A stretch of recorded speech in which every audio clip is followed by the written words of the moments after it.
Good evening है जी साਰਿਆਂ ਨੂੰ ਬਈ। ਗੁੱਡ ਇਵਨਿੰਗ ਕੀ ਹਾਲ ਚਾਲ ਜੀ? ਵਧੀਆ ਸਾਰੇ एकदम तंदुरुस्त हो?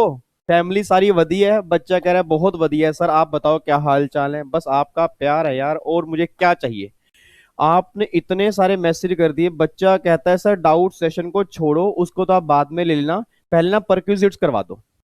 और आपका हुक्म सर, आंखों पर आपकी सेवा करने के लिए हाजिर ना हूं ऐसा मेरी मजाल है? बताओ, बच्चे नाराज हो जाते हैं मुझसे, पता है, अगर मैं उनकी बात ना मानूं बच्चे नाराज हो जाते हैं। तो आज हम करेंगे परक्यूजिट्स, ठीक है जी। आज हम सारे परक्यूजिट्स कंप्लीट करेंगे।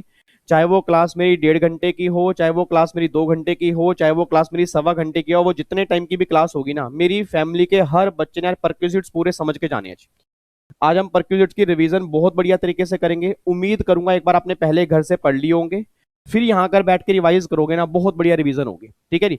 और ध्यान रखना जी, कल मतलब मंडे को हमें सैलरी के करने हैं एमसीक्यूज, ठीक है जी। तो मैं मंडे दोपहर तक एमसीक्यूज टेलीग्राम चैनल पे डाल दूंगा। अगर आप उससे पहले सोल्व कर लोगे अच्छी बात है, नहीं तो सारे एमसीक्यूज विद आंसर जो होंगे ना, कल के शाम के सेशन में हम डिस्कस करेंगे। बच्चा कह रहा है ओ माय गॉड, मजा आएगा सर, मजा आएगा, बहुत मजा आएगा काके, बहुत मजा आएगा। अच्छा, पहले ऐसा ना, स्टूडेंट दरबार सेशन करने से पहले आज का 2-3 लाइनें बोलना चाहता हूँ, बस आप मेरे साथ बोलोगे? पक्का पक्का बोलोगे ना? देखो साथ दोगे तो फिर बहुत मजा आएगा। चलो जी, 1 2 3 स्टार्ट। जैसे सूरज की गर्मी से जलते हुए तन को मिल जाए तरवर की छाया, ऐसा ही सुख मेरे मन को मिला है, मैं जब से स्टूडेंट दरबार लेने आया मेरे बच्चों। ओ माय गॉड, चलो जी इधर देखो ध्यान से जी। तो आज हमारा फाइनली स्टूडेंट दरबार का सेशन नंबर 20 आज हम स्टार्ट करने जा रहे हैं जी। लास्ट क्लास में प्रोविडेंट फंड हमने कंप्लीट किया था। उम्मीद करूंगा प्रोविडेंट फंड सबको समझ में आ चुका होगा जी। अलाउंस हम कंप्लीट कर चुके हैं, रिटायरमेंट बेनिफिट हम कंप्लीट कर चुके हैं, सेक्शन 15 और 16 हम कंप्लीट कर चुके हैं। एक नालायक बच्चा कहता है एक चीज मिस हो गई सर, एंटरटेनमेंट अलाउंस मिस हो गया। याद करो नालायको, सेक्शन 16 में एंटरटेनमेंट अलाउंस की डिडक्शन कितनी मिलेगी वो मैं एक्सप्लेन कर चुका हूं सर। शायद उस बच्चे ने सेशन पहले वाला देखा नहीं है। सेक्शन 16 एंटरटेनमेंट अलाउंस की डिडक्शन हम पहले कंप्लीट कर चुके हैं, ठीक है। इधर सुना ध्यान से। अब आज हमें क्या स्टार्ट करना है जी? आज हमें स्टार्ट करने हैं परक्यूजिट्स। अब परक्यूजिट्स का मतलब क्या, पहले मतलब समझो जी। और आने वाला 1.5 घंटा ना बिल्कुल शांत चित मन से बैठ जाओ। दिमाग में कोई दूसरे थॉट्स काम नहीं करेंगे। आप आपका मोबाइल या आपका लैपटॉप जहां पर भी क्लास चल रही है, साथ में एक नोट्स लेके बैठोगे, जिस भी टीचर के नोट्स आपके पास हैं। अच्छा, बच्चे बार बार कह रहे हैं सर नोट्स आपने कमिटमेंट की थी, प्लीज आप नोट्स हमें दे दो, बाकी सब कुछ छोड़ दो, नोट्स हमें दे दो। सर आप क्या, आप मतलब आप क्या, आपको क्या लगता है कि मैं आपका भला नहीं चाहता? मैं आपका भला चाहता हूं, और अगर मैंने आपसे कमिटमेंट की है कि बहुत बढ़िया सरप्राइज लेके आऊंगा, थोड़ा सा वेट कर लो। कुछ प्रॉब्लम चल रही है, कुछ प्रॉब्लम चल रही है, बहुत जल्दी लेके आऊंगा। अगर आज तक ऐसी कौन सी कमिटमेंट है कि मैंने जब की और वो कमिटमेंट पूरी नहीं की? तो मेरे पर विश्वास है ना आपको? तो थोड़ा सा वेट कर लो, बहुत जल्दी अनाउंसमेंट करूंगा, बहुत बढ़िया अनाउंसमेंट करूंगा। आप भी कहोगे सर मजा आ गया। बस थोड़ा सा वेट करना पड़ेगा आपको, ठीक है? ठीक है, चलो इधर देखो ध्यान से। अब प्लीज बातचीत नहीं, अब बिल्कुल बातचीत नहीं, शांतचित मन से पूरा का पूरा 1.5 घंटा परक्यूजिट की रिवीजन करेंगे जी, ठीक है जी। उम्मीद करूंगा आपने एक बार पहले पढ़े होंगे, रिवीजन आज हम यहाँ पे कर लेंगे। इधर देखो ध्यान से जी। अगर मैं परक्यूजिट्स की बात करता हूँ ना, पहले परक्यूजिट्स का कॉन्सेप्ट समझो कि परक्यूजिट का मतलब क्या होता है। याद करो क्लास में ना, मैंने आपको सैलरी के चैप्टर में कहा था कि अगर एम्प्लॉयर एम्प्लॉय को कुछ भी देगा, वो दो केस होंगे, या तो वो कैश बेनिफिट होंगे या वो नॉन कैश बेनिफिट होंगे। अगर कैश बेनिफिट होंगे तो नॉर्मली अलाउंसेस में कवर होंगे, अगर नॉन कैश बेनिफिट होंगे तो वो नॉर्मली परक्यूजिट्स में कवर होंगे। ये बात ध्यान देना। अब अगर एम्प्लॉयर एम्प्लॉय को अलाउंसेस देगा तो अलाउंसेस का ट्रीटमेंट क्या होगा, वो सारा ऑलमोस्ट कंप्लीट कर चुके हैं। या तो अलाउंसेस फुली एग्जम्पशन वाली कैटेगरी में होंगे, या फुली टैक्सेबल वाली कैटेगरी में होंगे, या पार्टली एग्जम्पशन और पार्टली टैक्सेबल वाली कैटेगरी में होंगे, वो सारे हम कंप्लीट कर चुके हैं। अब अगर मैं परक्विजिट की बात करता हूं, इट मींस अगर एम्प्लॉयर एम्प्लॉय को नॉन कैश बेनिफिट देगा, उस केस में एम्प्लॉय के हाथ में ट्रीटमेंट क्या होगा, वो सारा आज हमें रिवीजन स्टार्ट करनी है। अब ये बच्चा कहता है सर हमें ना ये समझ नहीं आ रहा कि एम्प्लॉयर एम्प्लॉय को नॉन कैश बेनिफिट कैसे देता है। एक बात में सोच के बताना सर, एक बात सोच के बताओ। अगर मान लो एम्प्लॉयर ने एम्प्लॉय को रहने के लिए घर दे दिया। अब अगर एम्प्लॉयर ने एम्प्लॉय को रहने के लिए घर दिया, अब अगर वो घर ना देता, सोच के बोला, अगर वो घर ना देता तो वो किराए वाला घर लेता। अगर वो किराए वाला घर लेता, उसका किराया जाता। अगर किराया जाता, जेब से कैश जाता। अब जब मैंने अपने एम्प्लॉय को बोल दिया कि तुम्हें किराए के मकान में नहीं रहना, मेरे पास एक घर खाली पड़ा है, तुम उस घर में रह लो, अब जैसे ही एम्प्लॉय उस घर में रहेगा उसका किराया बच गया। किराया बचने का मतलब क्या है, उसका कैश बच गया। अब अगर कैश बचने से उसको बेनिफिट मिलेगा तो गवर्नमेंट कहती है that is non cash benefit, वो परक्विजिट्स में कवर हो जाएंगे। मतलब आज बहुत सारे बेनिफिट ऐसे हैं जो एम्प्लॉयर एम्प्लॉय को प्रोवाइड करवाता है। अब उस एम्प्लॉय के हाथ में ट्रीटमेंट क्या करना है, वो सारी बातें आज हमें डिस्कस करनी है। अब याद करो सर, जब मैंने सैलरी की रिवीजन कराना स्टार्ट किया था ना, तो आपको मैंने कहा था कि एक तो आपका होगा एचआरए और एक आपका होगा आरएफए। अब अगर मैं एचआरए की बात करूंगा, एचआरए का मतलब क्या है, house rent allowance. House rent allowance means कि अगर एम्प्लॉयर ने एम्प्लॉय को किराया पे किया, भाई ये किराया ले ले जाके आगे पे कर देना, उसको एचआरए बोलते हैं। एचआरए का ट्रीटमेंट क्या होगा, 1013 में हम कंप्लीट कर चुके हैं। बट अगर एम्प्लॉयर ने एम्प्लॉय को रहने के लिए घर दिया, उस घर वाले केस में ट्रीटमेंट क्या होगा, उसको बोलते हैं आरएफए। उसका पॉइंट आज हम समझने जा रहे हैं। तो पहली बात तो दिमाग में ये क्लियर करके चलो कि एचआरए का ट्रीटमेंट अलाउंसेस में होता है और आरएफए का ट्रीटमेंट परक्विजिट्स में होता है। सबसे पहला परक्विजिट जो हम रिवाइज करने जा रहे हैं that is rent free accommodation. इधर देखना ध्यान से। अब अगर मैं आरएफए की बात करूंगा सी, अगर मैं आरएफए की बात करूंगा, एक बार यहां पे चेक करो। अब गवर्नमेंट ये बात कहती है कि अगर एम्प्लॉयर ने एम्प्लॉय को आरएफए दिया, अब अगर एम्प्लॉयर ने एम्प्लॉय को आरएफए दिया तो सबसे पहले केस ये निकल के आता है कि वो एम्प्लॉय कौन सा है। क्योंकि अगर वो एम्प्लॉय गवर्नमेंट एम्प्लॉय है फिर तो ट्रीटमेंट करेंगे अलग, अगर वो एम्प्लॉय नॉन गवर्नमेंट एम्प्लॉय होगा फिर ट्रीटमेंट करेंगे अलग। अब बच्चा ये बात कहता है सर एचआर में तो ऐसा कुछ भी नहीं था ना, क्योंकि एचआर में चाहे वो गवर्नमेंट हो चाहे वो नॉन गवर्नमेंट हो, दोनों ही केस में सेम ट्रीटमेंट होगा। मैं कहा बिल्कुल सेम ट्रीटमेंट होगा। मतलब एचआरए वाले केस में कोई भी बाइफर्केशन नहीं थी गवर्नमेंट और नॉन गवर्नमेंट की, बट आरएफए वाले केस में होगी। तो आपके एग्जाम में जब भी क्वेश्चन बनेगा बहुत ध्यान से देखना कि वो क्वेश्चन किसका है। अगर एचआरए का होगा, चाहे गवर्नमेंट हो चाहे नॉन गवर्नमेंट हो, दोनों केस में सेम ट्रीटमेंट करोगे, बट आरएफए वाले केस में बाइफरकेट करोगे। अगर वो गवर्नमेंट एम्प्लॉय होगा उस केस में ट्रीटमेंट अलग करेंगे, अगर वो नॉन गवर्नमेंट होगा उस केस में ट्रीटमेंट अलग करेंगे। सबसे पहले बात करते हैं, बच्चा कहता है सर मेरे फादर साहब जो है ना वो गवर्नमेंट एम्प्लॉय हैं, उस केस में क्या होगा। अब अगर आपके फादर गवर्नमेंट एम्प्लॉय हैं तो गवर्नमेंट ये बात कहती है उस केस में जो भी लाइसेंस फीस, मैं दोबारा बोलूंगा जी, जो भी लाइसेंस फीस गवर्नमेंट नोटिफाइड करेगी ना, तो वो लाइसेंस फीस जो होगी वो एम्प्लॉय के हाथ में टैक्सेबल हो जाएगी। बस ये बात ध्यान दो। मतलब कहना क्या चाह रहा हूं, लेट्स टेक एन एग्जांपल। मान लो एम्प्लॉयर ने एम्प्लॉय को रहने के लिए एक घर दिया। इधर देखो ध्यान से जी, अगर एम्प्लॉयर ने एम्प्लॉय को रहने के लिए घर दिया और अगर ये एम्प्लॉयर गवर्नमेंट है और ये एम्प्लॉय कौन सा है, गवर्नमेंट है, तो ये गवर्नमेंट एम्प्लॉयर ने गवर्नमेंट एम्प्लॉय को रहने के लिए घर दिया, तो गवर्नमेंट कह रही है एम्प्लॉय को बेनिफिट मिला। अब इस बेनिफिट का एम्प्लॉय के हाथ में ट्रीटमेंट क्या करेंगे, तो जो भी लाइसेंस फीस होगी ना, जो लाइसेंस फीस होगी वो एम्प्लॉय के हाथ में टैक्सेबल हो जाएगी। अब देखो एक बच्चा कहता है, कहता भाई तुझे पता है लाइसेंस फीस कैसे निकालते हैं। दूसरा बच्चा कहता है भाई लाइसेंस फीस निकालते थोड़े हैं, वो तो ऑलवेज क्वेश्चन में दी होगी। बिल्कुल सही बात बोली दूसरे बच्चे ने। इट मीन आपको लाइसेंस फीस निकालनी नहीं है सर, ऑलवेज क्वेश्चन में ही मेंशन होगी कि भैया लाइसेंस फीस कितनी है, और जो भी लाइसेंस फीस दी होगी ना वो आप टैक्सेबल करके आना। बस ये बात ध्यान दो। तो सिंपल सी बात, तो पहले ये ध्यान दो जी। देखो जी, अगर गवर्नमेंट एम्प्लॉय है तो licence fee prescribe by the government is taxable in the hands of employ. मतलब जो भी लाइसेंस फीस गवर्नमेंट प्रिस्क्राइब करेगी वो टैक्सेबल हो जाएगी एम्प्लॉय के हाथ में। अब क्वेश्चन मेरे पास आ गया दृष्टि का। दृष्टि कहती सर एक बात समझ में नहीं आ रही, ये बात आपने हमें क्लास के अंदर भी बताई थी कि अगर गवर्नमेंट एम्प्लॉय होगा तो लाइसेंस फीस टैक्सेबल करेंगे, बट ये जो लाइसेंस फीस हम उस एम्प्लॉय के हाथ में टैक्सेबल कर रहे हैं तो ये किस घर की है। क्योंकि आपने क्लास में कहा था कि घर की भी दो कैटेगरी होती हैं, एक तो घर होता है अनफर्निश्ड और एक होता है फर्निश्ड। अब अनफर्निश्ड घर का मतलब आपने हमें क्लास में समझाया था कि जो बिल्कुल खाली घर होता है ना, जैसे भूत बंगला होता है, उसके बीच में आवाज आती है ऐसे करके आवाज आती है, तो सर ये उस घर की वैल्यू है, या जिस घर में सारा फर्नीचर लगा होगा फर्निश्ड घर होगा ये उस घर की वैल्यू है। याद करो नालायको, मैंने क्लास के अंदर भी कहा था कि जो भी लाइसेंस फीस होगी ना वो लाइसेंस फीस होगी value of unfurnished RFA. It mean अगर कोई गवर्नमेंट एम्प्लॉय है, एग्जाम में क्वेश्चन बना इसके हाथ में अनफर्निश्ड आरएफए की वैल्यू कैलकुलेट कर दो, तो फिर तो लाइसेंस फीस आएगी। बट अगर फर्निश्ड घर की वैल्यू निकालनी है तो फर्निशिंग आइटम्स जो होती हैं उसकी वैल्यू हमें अलग से लाइसेंस फीस में ऐड करनी होती है। इन दोनों के बाद फिर जो वैल्यू आएगी उसको फर्निश्ड घर की वैल्यू बोलते हैं। तो पहली बात तो मेरी पूरी फैमिली जितने बच्चे मेरे सामने बैठे हैं क्यूट क्यूट से, पहली बात तो ये समझे गवर्नमेंट एम्प्लॉय वाले केस में लाइसेंस फीस की जो वैल्यू निकल के आ रही है वो अनफर्निश्ड घर की वैल्यू होती है, फर्निश्ड घर की वैल्यू नहीं होती। ये बात ध्यान दो। अब अनफर्निश्ड फर्निश्ड घर की वैल्यू कैसे निकालेंगे उसको भी समझ लेंगे, बट लाइसेंस फीस किसकी निकल के आएगी, अनफर्निश्ड घर की वैल्यू निकल के आएगी। अब एक बच्चा कहता है सर मेरे फादर जो है ना वो गवर्नमेंट एम्प्लॉय नहीं है, नॉन गवर्नमेंट एम्प्लॉय है, उस केस में क्या होगा। अब अगर आपके फादर नॉन गवर्नमेंट एम्प्लॉय हैं, अगर उनको रहने के लिए घर मिल रहा है, उस केस में दो केस बनेंगे जी। अगर आपके फादर को जो भी रहने के लिए घर मिल रहा है, सबसे पहला केस, या तो वो घर एम्प्लॉयर के खुद का होगा या एम्प्लॉयर के खुद का नहीं होगा। एग्जाम्पल मैं देता हूं जी। मान लो आप सब मेरे एम्प्लॉयर हो, मैं आपका एम्प्लॉय हूं।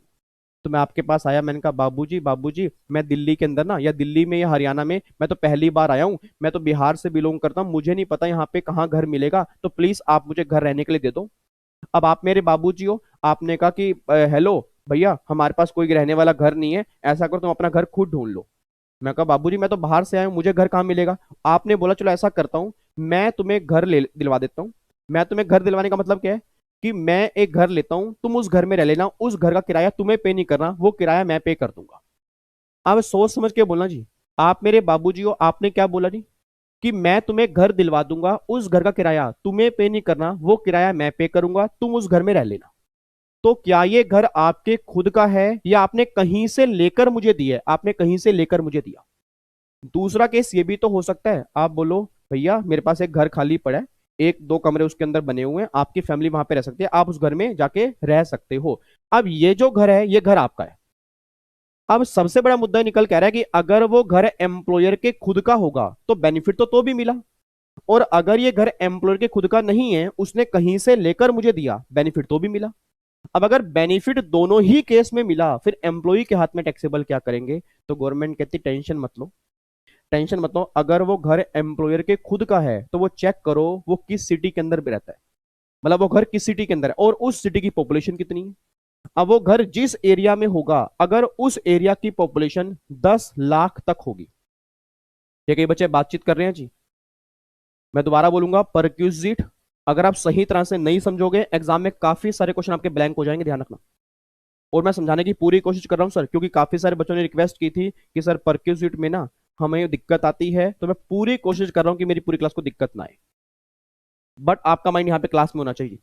इधर सुना, मैं ध्यान से कहना क्या चाह रहा हूँ कि पहली बात तो क्या निकल के आ रहा है कि भैया अगर मान लो घर जो है अगर एम्प्लॉयर के खुद का है, तो गवर्नमेंट के लिए वो चेक करो घर किस एरिया में है। जिस एरिया में घर है, अगर उस एरिया की पॉपुलेशन 10 लाख तक है, तो फिर एम्प्लॉई की जो सैलरी होगी ना, उसका 7.5% एम्प्लॉई के हाथ में टैक्सेबल कर दो। अगर घर वो उस एरिया में है जिसकी पॉपुलेशन 10 लाख से ज्यादा है, 25 लाख तक है, तो फिर एम्प्लॉय की सैलरी का 10% टैक्सेबल कर दो। और अगर घर उस एरिया में है जिसकी पॉपुलेशन 25 लाख से भी ऊपर होगी, तो एम्प्लॉय की सैलरी का 15% जो होगा वो टैक्सेबल कर दोगे। बस ये पर ध्यान दो। एक बच्चा कहता है सर अगर वो घर एम्प्लॉयर के खुद का है ही नहीं, मतलब उसने कहीं से दिलवा के दिया, उस केस में क्या होगा, फिर जितना एम्प्लॉयर उसका किराया पे करेगा वो, और सैलरी का 15% विच एवर इज लेस। मतलब जो भी मेरे बाबूजी, मतलब आप लोग जो उसका किराया पे करोगे वो, और जो मेरी सैलरी का 15% निकल के आएगा, विच एवर इज लेस जो होगा वो मेरे हाथ में टैक्सेबल होगा। बस ये बात ध्यान दो।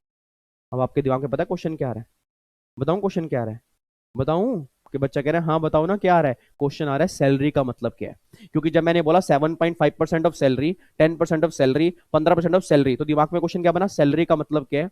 तो आरएफए के लिए सैलरी हम लेते हैं बेसिक सैलरी, प्लस में डीए उठोए वाला, प्लस में कमीशन एवरी टाइप। दोबारा बोलूंगा जी, बेसिक सैलरी प्लस में डीए उठोए वाला, प्लस में commission every type. Every type means चाहे वो टर्नओवर वाली हो चाहे फिक्स कमीशन हो, दोनों ही टर्नओवर काउंट करूंगा।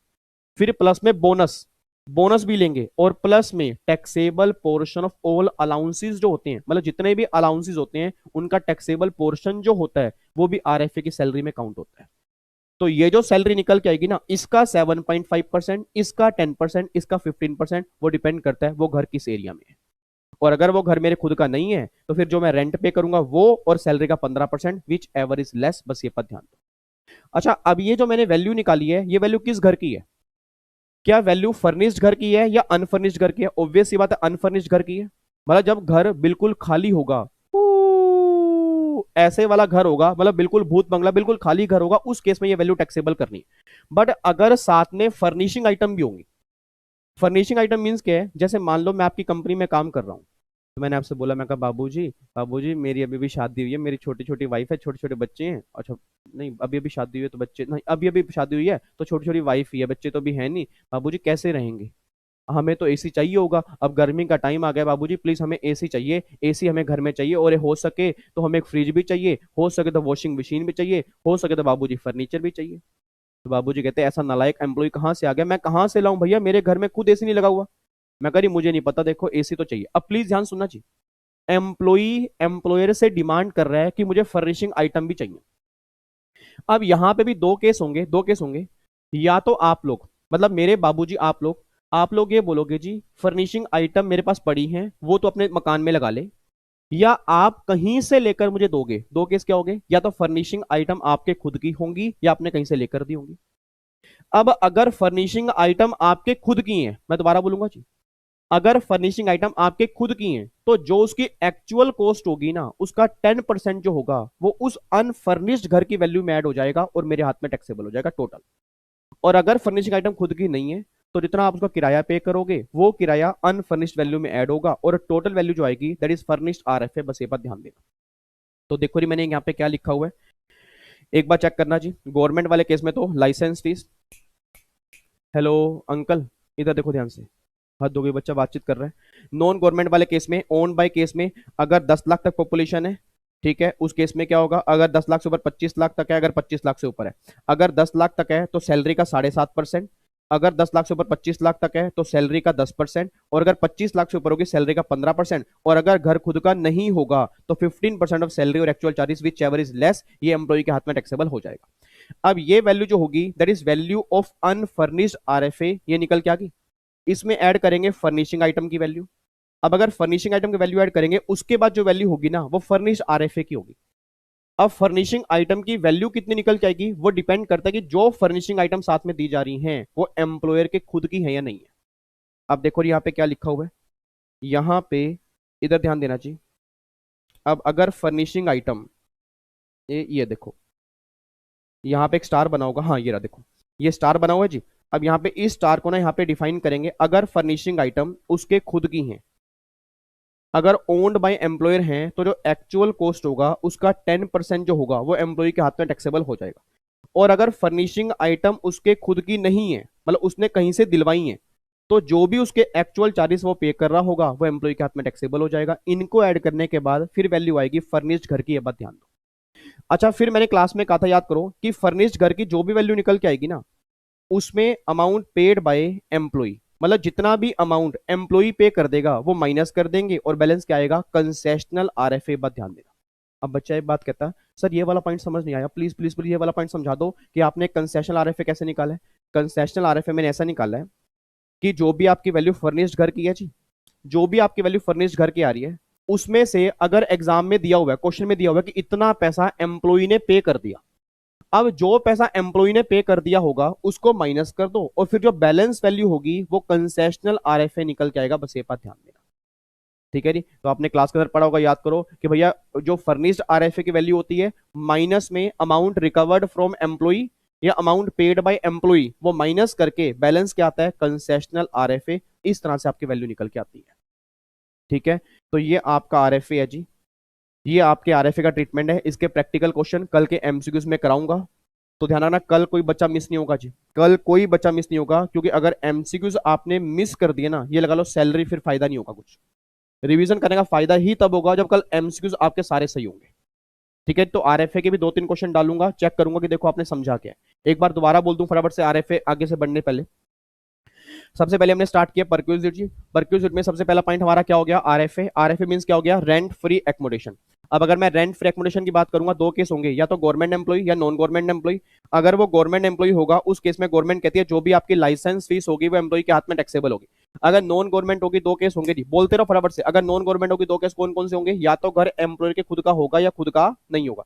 अगर घर उसके खुद का है तो चेक करो वो घर किस एरिया में, अगर 10 लाख तक है तो 7.5%, 10 लाख से ऊपर है 25 लाख तक है तो सैलरी का 10%, और अगर पॉपुलेशन 25 लाख से भी ऊपर होगी तो सैलरी का 15% जो होगा एम्प्लॉय के हाथ में टैक्सेबल होगा। अगर वो घर हमारे खुद का नहीं है, नहीं यार ये बात समझ में, अगर वो घर एम्प्लॉय के खुद का नहीं है तो इतना वो किराया पे करेगा वो, और सैलरी का 15% विच एवर इज लेस जो होगा वो एम्प्लॉय के हाथ में टैक्सेबल होगा। बस ये बात ध्यान देना। और ये जो वैल्यू आपने निकाली है ये सारी की सारी वैल्यू अनफर्निश्ड घर की है, फर्निश्ड घर की नहीं। अब मुद्दा ये आ रहा है फर्निशिंग आइटम। तो जब मैं बाबूजी से मांगने के लिए गया फर्निशिंग आइटम, तो बाबूजी के पास दो केस होंगे, या तो कुछ आइटम उनके खुद की होंगी या वो कहीं से लेकर देंगे।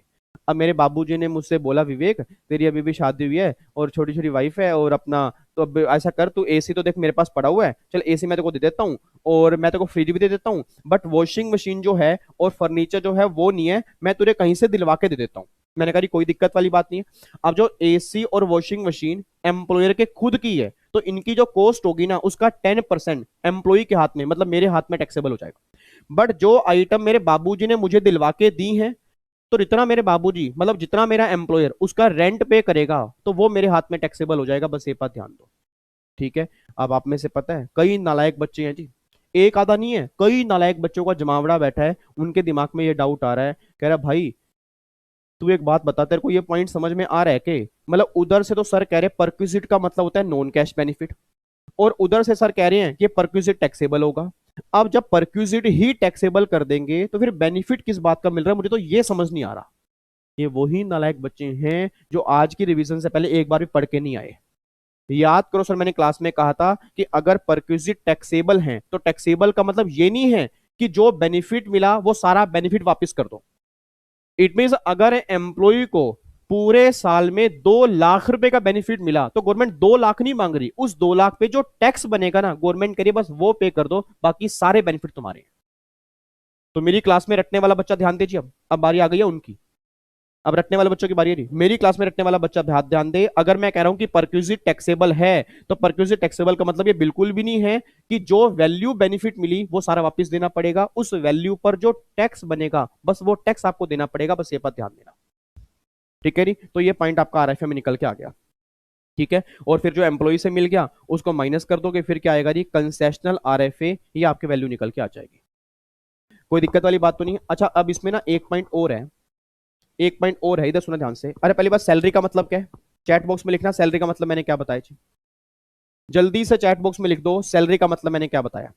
सैलरी का मतलब मैंने बताया है बेसिक सैलरी प्लस में डीए उठोए वाला प्लस में कमीशन एवरी टाइप प्लस में बोनस प्लस में taxable portion of all allowances. एक बार दोबारा लिखो, बेसिक सैलरी प्लस में डीए उठोए वाला प्लस में कमीशन एवरी टाइप प्लस में बोनस प्लस में taxable portion of all allowances. ये जो सैलरी निकल के आएगी इसका जो परसेंट होगा उसके बेस पे आपको कैलकुलेशन करनी होगी। अब यहां पे एक लास्ट कॉन्सेप्ट हमारा आरएफए का है, वो ध्यान समझना जी। लास्ट कॉन्सेप्ट हमारा क्या है, लास्ट कॉन्सेप्ट हमारा ये है, लेट्स टेक एन एग्जांपल। मान लो एक एम्प्लॉयर है और एक उसका एम्प्लॉई है, प्लीज ध्यान सुना, एक एम्प्लॉयर है एक एम्प्लॉई है, और ये एम्प्लॉई ना अभी मान लो काम कर रहा है दिल्ली में, ये अभी दिल्ली में काम कर रहा है, और इसके बाबूजी ने इसको एक घर प्रोवाइड किया हुआ है और ये घर एम्प्लॉयर के खुद का है। अब ऑब्वियस बात है दिल्ली की पॉपुलेशन 25 लाख से ऊपर है।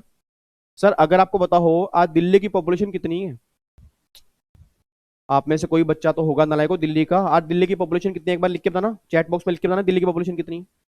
आज दिल्ली की पॉपुलेशन जो है ना सर 2 करोड़ से ऊपर है।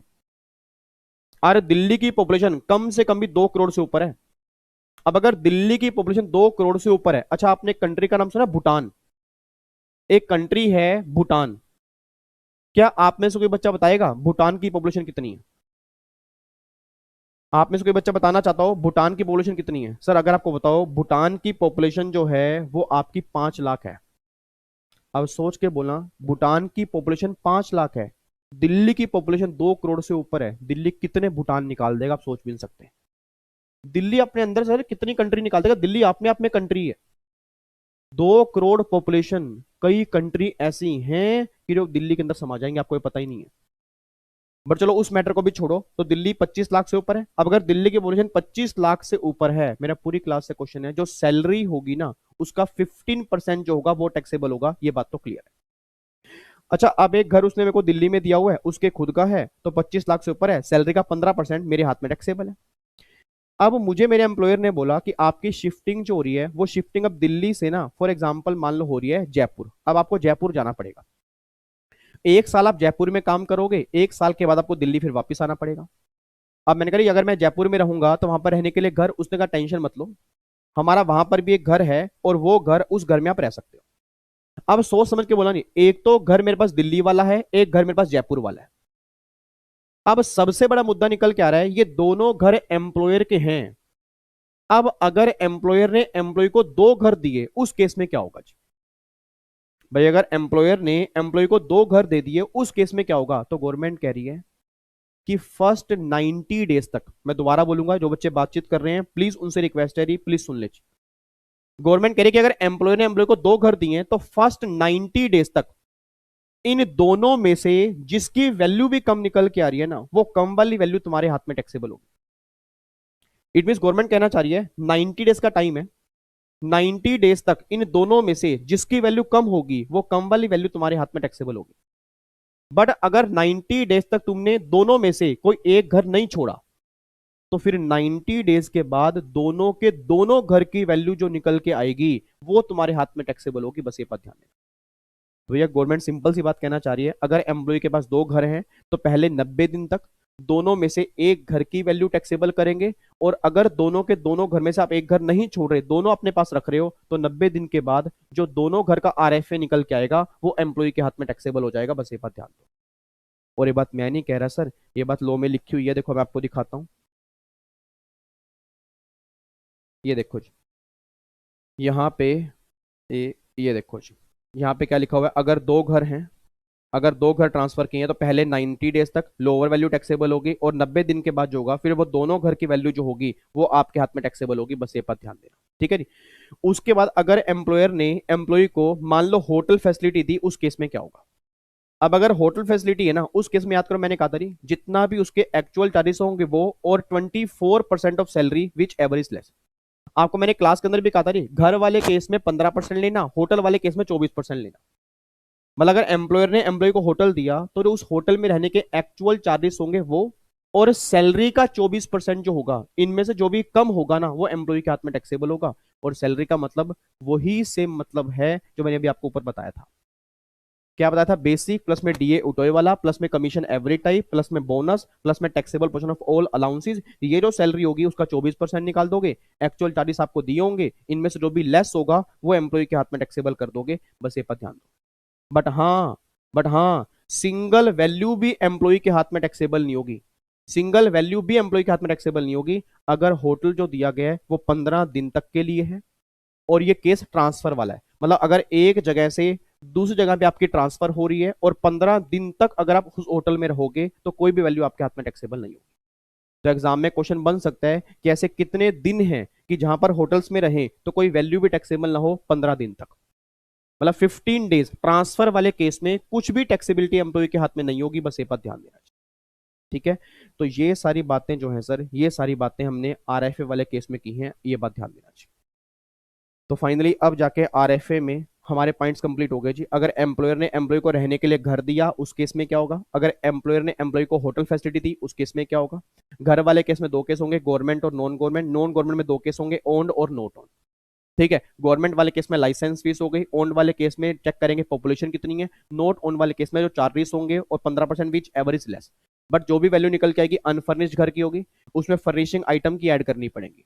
अगर फर्निशिंग आइटम एम्प्लॉयर के खुद की हैं तो कॉस्ट का 10%, और अगर खुद की नहीं होंगी तो जो एक्चुअल चार्जेस होंगे वो ऐड कर दोगे। फिर वैल्यू आएगी फर्निश्ड घर की, उसमें से जो एम्प्लॉई से रिकवर कुछ हुआ है वो माइनस करने के बाद क्या आएगा, कंसेशनल आरएफए। ये सारी बातें अभी तक हमने कंप्लीट की।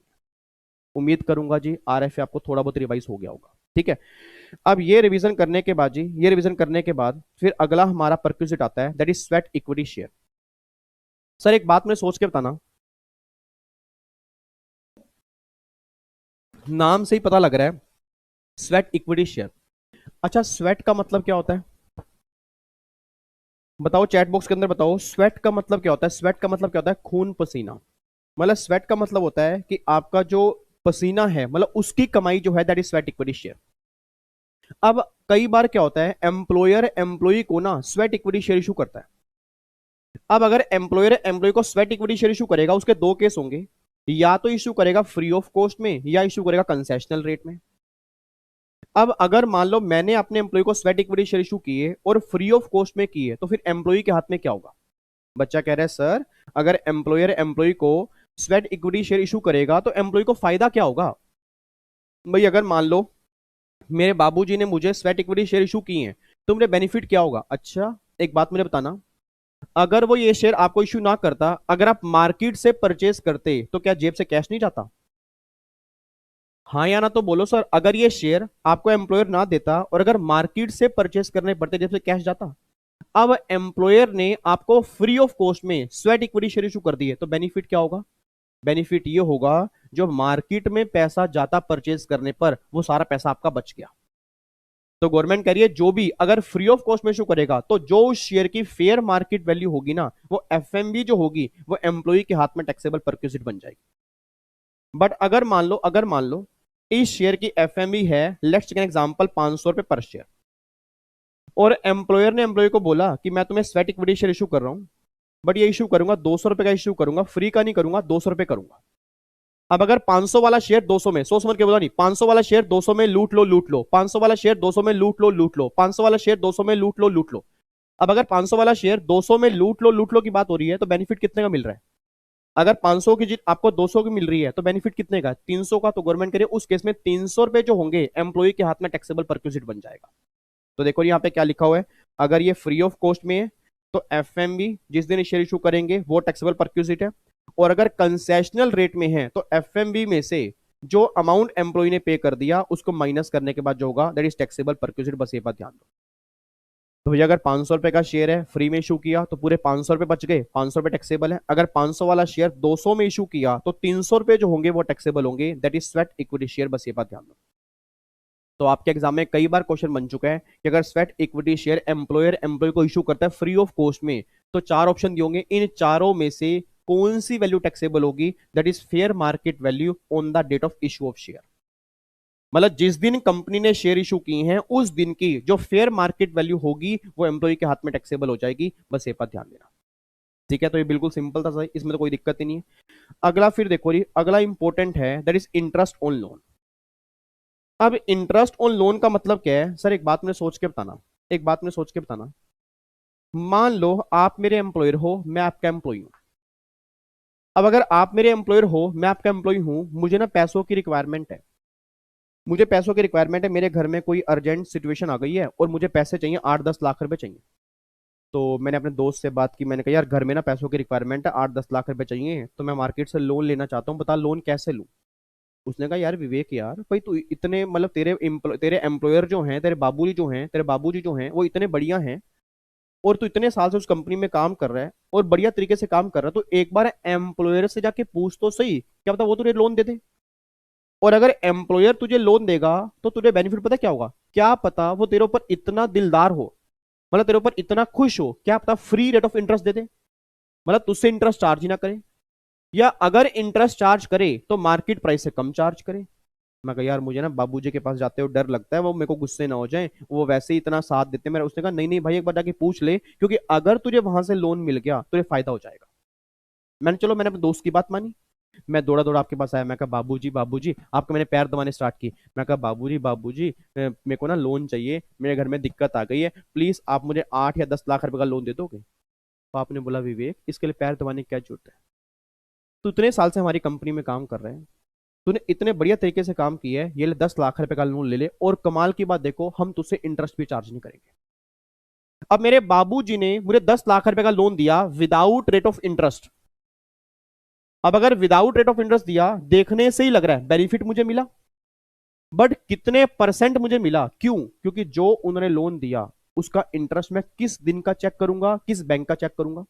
क्योंकि पीएनबी बैंक भी है, उसके बाद आपका एसबीआई बैंक भी है, एचडीएफसी भी है, आईसीआईसी भी है, देना बैंक भी है, लेना बैंक भी है, बंधन बैंक भी है, बंधन ये बैंक भी है, बंधन वो बैंक, इतने सारे बैंक बने हुए। अब मैं किस बैंक का चेक करूं? यस आपने बिल्कुल सही बोला, बच्चा कह रहा है sir state bank of India, बिल्कुल करेक्ट आंसर है।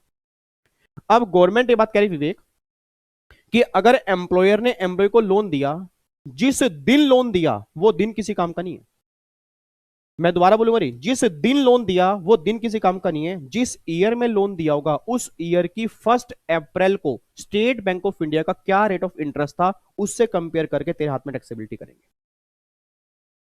सर अगर मेरी कोई क्लास में नालायक बच्चा है, मैं दोबारा बोलूंगा, आप में से बहुत सारे बच्चे गलती करके आते हैं, आप में से बहुत सारे बच्चे गलती करके आएंगे, मैं दोबारा बोलूंगा जी, मैंने जिस दिन लोन दिया, मैंने नहीं मतलब आप मेरे बाबूजी हो, आपने मुझे जिस दिन लोन दिया वो दिन किसी काम का नहीं है।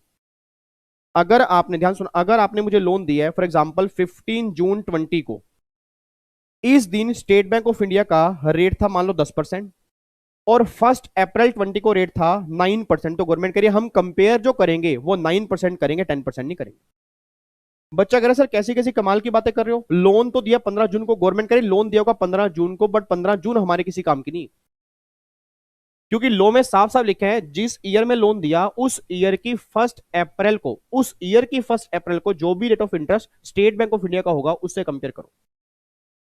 तो अगर सोच के बोला नहीं, अगर मुझे 10 लाख रुपए का लोन मिला और अगर स्टेट बैंक ऑफ इंडिया का 1 अप्रैल को 9% रेट है, तो पूरा का पूरा 9% जो होगा मेरे हाथ में क्या हो जाएगा, टैक्सेबल। बट हाँ, अगर मेरे बाबूजी कहते हैं देख भाई मैं तुझे लोन तो दे दूंगा और मार्केट में रेट ऑफ इंटरेस्ट 9% है, बट मैं तुझे 5% चार्ज करूंगा। आप सोच समझ के बोलना जी, एम्प्लॉयर ने एम्प्लॉय को लोन दिया, फ्री में नहीं दिया, कंसेशनल में दिया। अब अगर मार्केट रेट 9% है और मेरे एम्प्लॉयर ने मुझसे 5% चार्ज करने की बात की है, तो मेरे बेनिफिट कितना हो गया, क्या पूरे 9% का या 4% का? 4% का। तो गवर्नमेंट कह रही है कंसेशनल वाले केस में जो स्टेट बैंक ऑफ इंडिया का रेट होगा वो, और माइनस में जो तुमने पे कर दिया वो, उसके बाद जो बैलेंस बचेगा ना वो एम्प्लॉय के हाथ में टैक्सेबल हो जाएगा। बस ये बात ध्यान।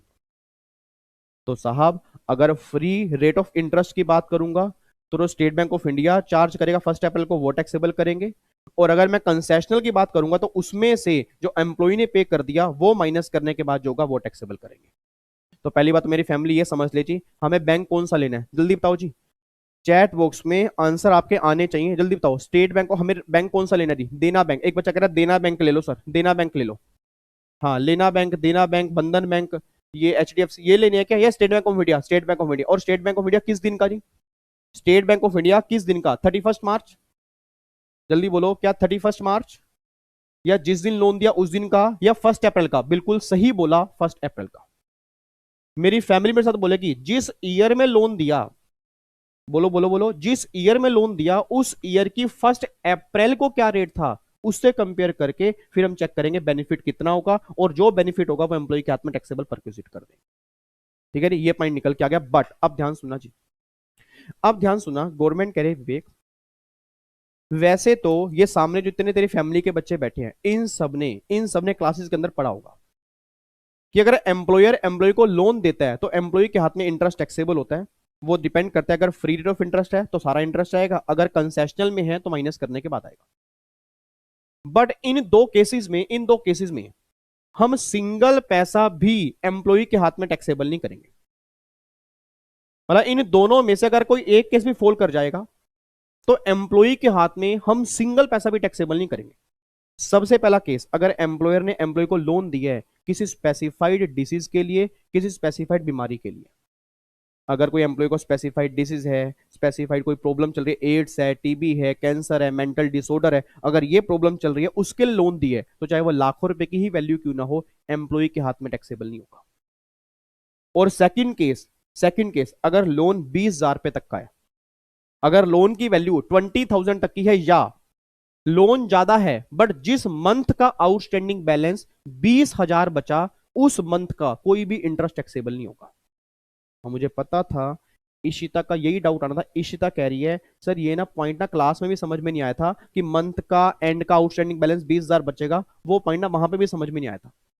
अब इशिता अगर वहां पे समझ में नहीं आया तो ऐसा नहीं है कि यहाँ पे नहीं आएगा, मैं यहाँ पे दोबारा क्लियर करूंगा। इधर देखो ध्यान से, कहना क्या चाह रहा हूँ, एक बात मैंने सोच के बताना, एक बात सोच के बताओ।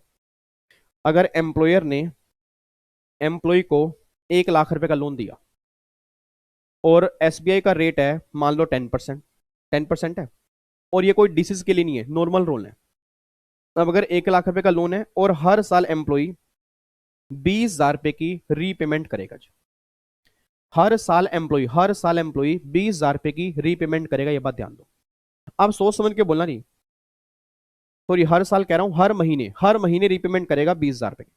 अब अगर 1 लाख रुपए है, पहले महीने इंटरेस्ट क्या लगेगा? 10%, 1/12 एक महीने का।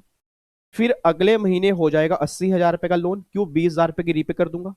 अगले महीने हो जाएगा 60,000 रुपए का लोन, अगले महीने हो जाएगा 40,000 रुपए का लोन, अगले महीने होगा 20,000 रुपए का लोन। तो जिस मंथ का बैलेंस 20,000 रुपए बच रहा है उस मंथ का जो इंटरेस्ट आएगा वो तुम्हें परक्यूजिट्स में टैक्सेबल नहीं करना।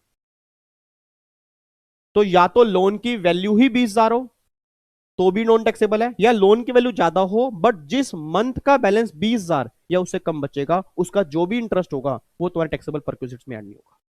और हाँ, अगर ये 1 लाख रुपए लोन होता AIDS, TB, mental disorder, cancer के लिए, तो उस केस में कुछ भी टैक्सेबिलिटी नहीं होती। मतलब अगर वही स्पेसिफाइड डिसीज होती तो एम्प्लॉय के हाथ में जितना मर्जी लोन हो टैक्सेबल नहीं करेंगे। अगर स्पेसिफाइड डिसीज नहीं है तो 20,000 रुपए की लिमिट है, वहां तक टैक्सेबल नहीं करेंगे, उसके बाद टैक्सेबल करेंगे। अब बच्चे के मन में डाउट आ गया, सर अगर 1 लाख रुपए का लोन है तो क्या 20,000 रुपए हटा के 80,000 रुपए टैक्सेबल करेंगे? मैंने ये तो नहीं कहा। आपको पहले निकालना होगा 1 लाख पर, फिर 20,000 की पेमेंट होगी, 80 पर, 60 पर, 40 पर, जिस मंथ का बैलेंस 20 बचेगा ना, उस मंथ में कोई भी इंटरेस्ट टैक्सेबल नहीं होगा, बस ये बात ध्यान दें। तो देखो जी यहाँ पे क्या निकल के आ रहा है जी।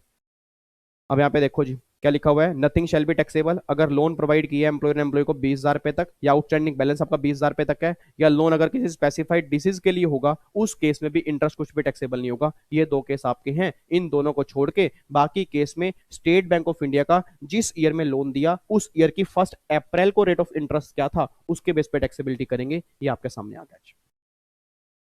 अब कोई दिक्कत तो नहीं है? तो ये हमारा परक्यूजिट कंप्लीट हो गया जी। ठीक है, उसके बाद फिर अगले परक्यूजिट पे आओ जी। अगला परक्यूजिट मेरा यहां पे निकल के आ रहा है, यूज ऑफ मूवेबल प्रॉपर्टी।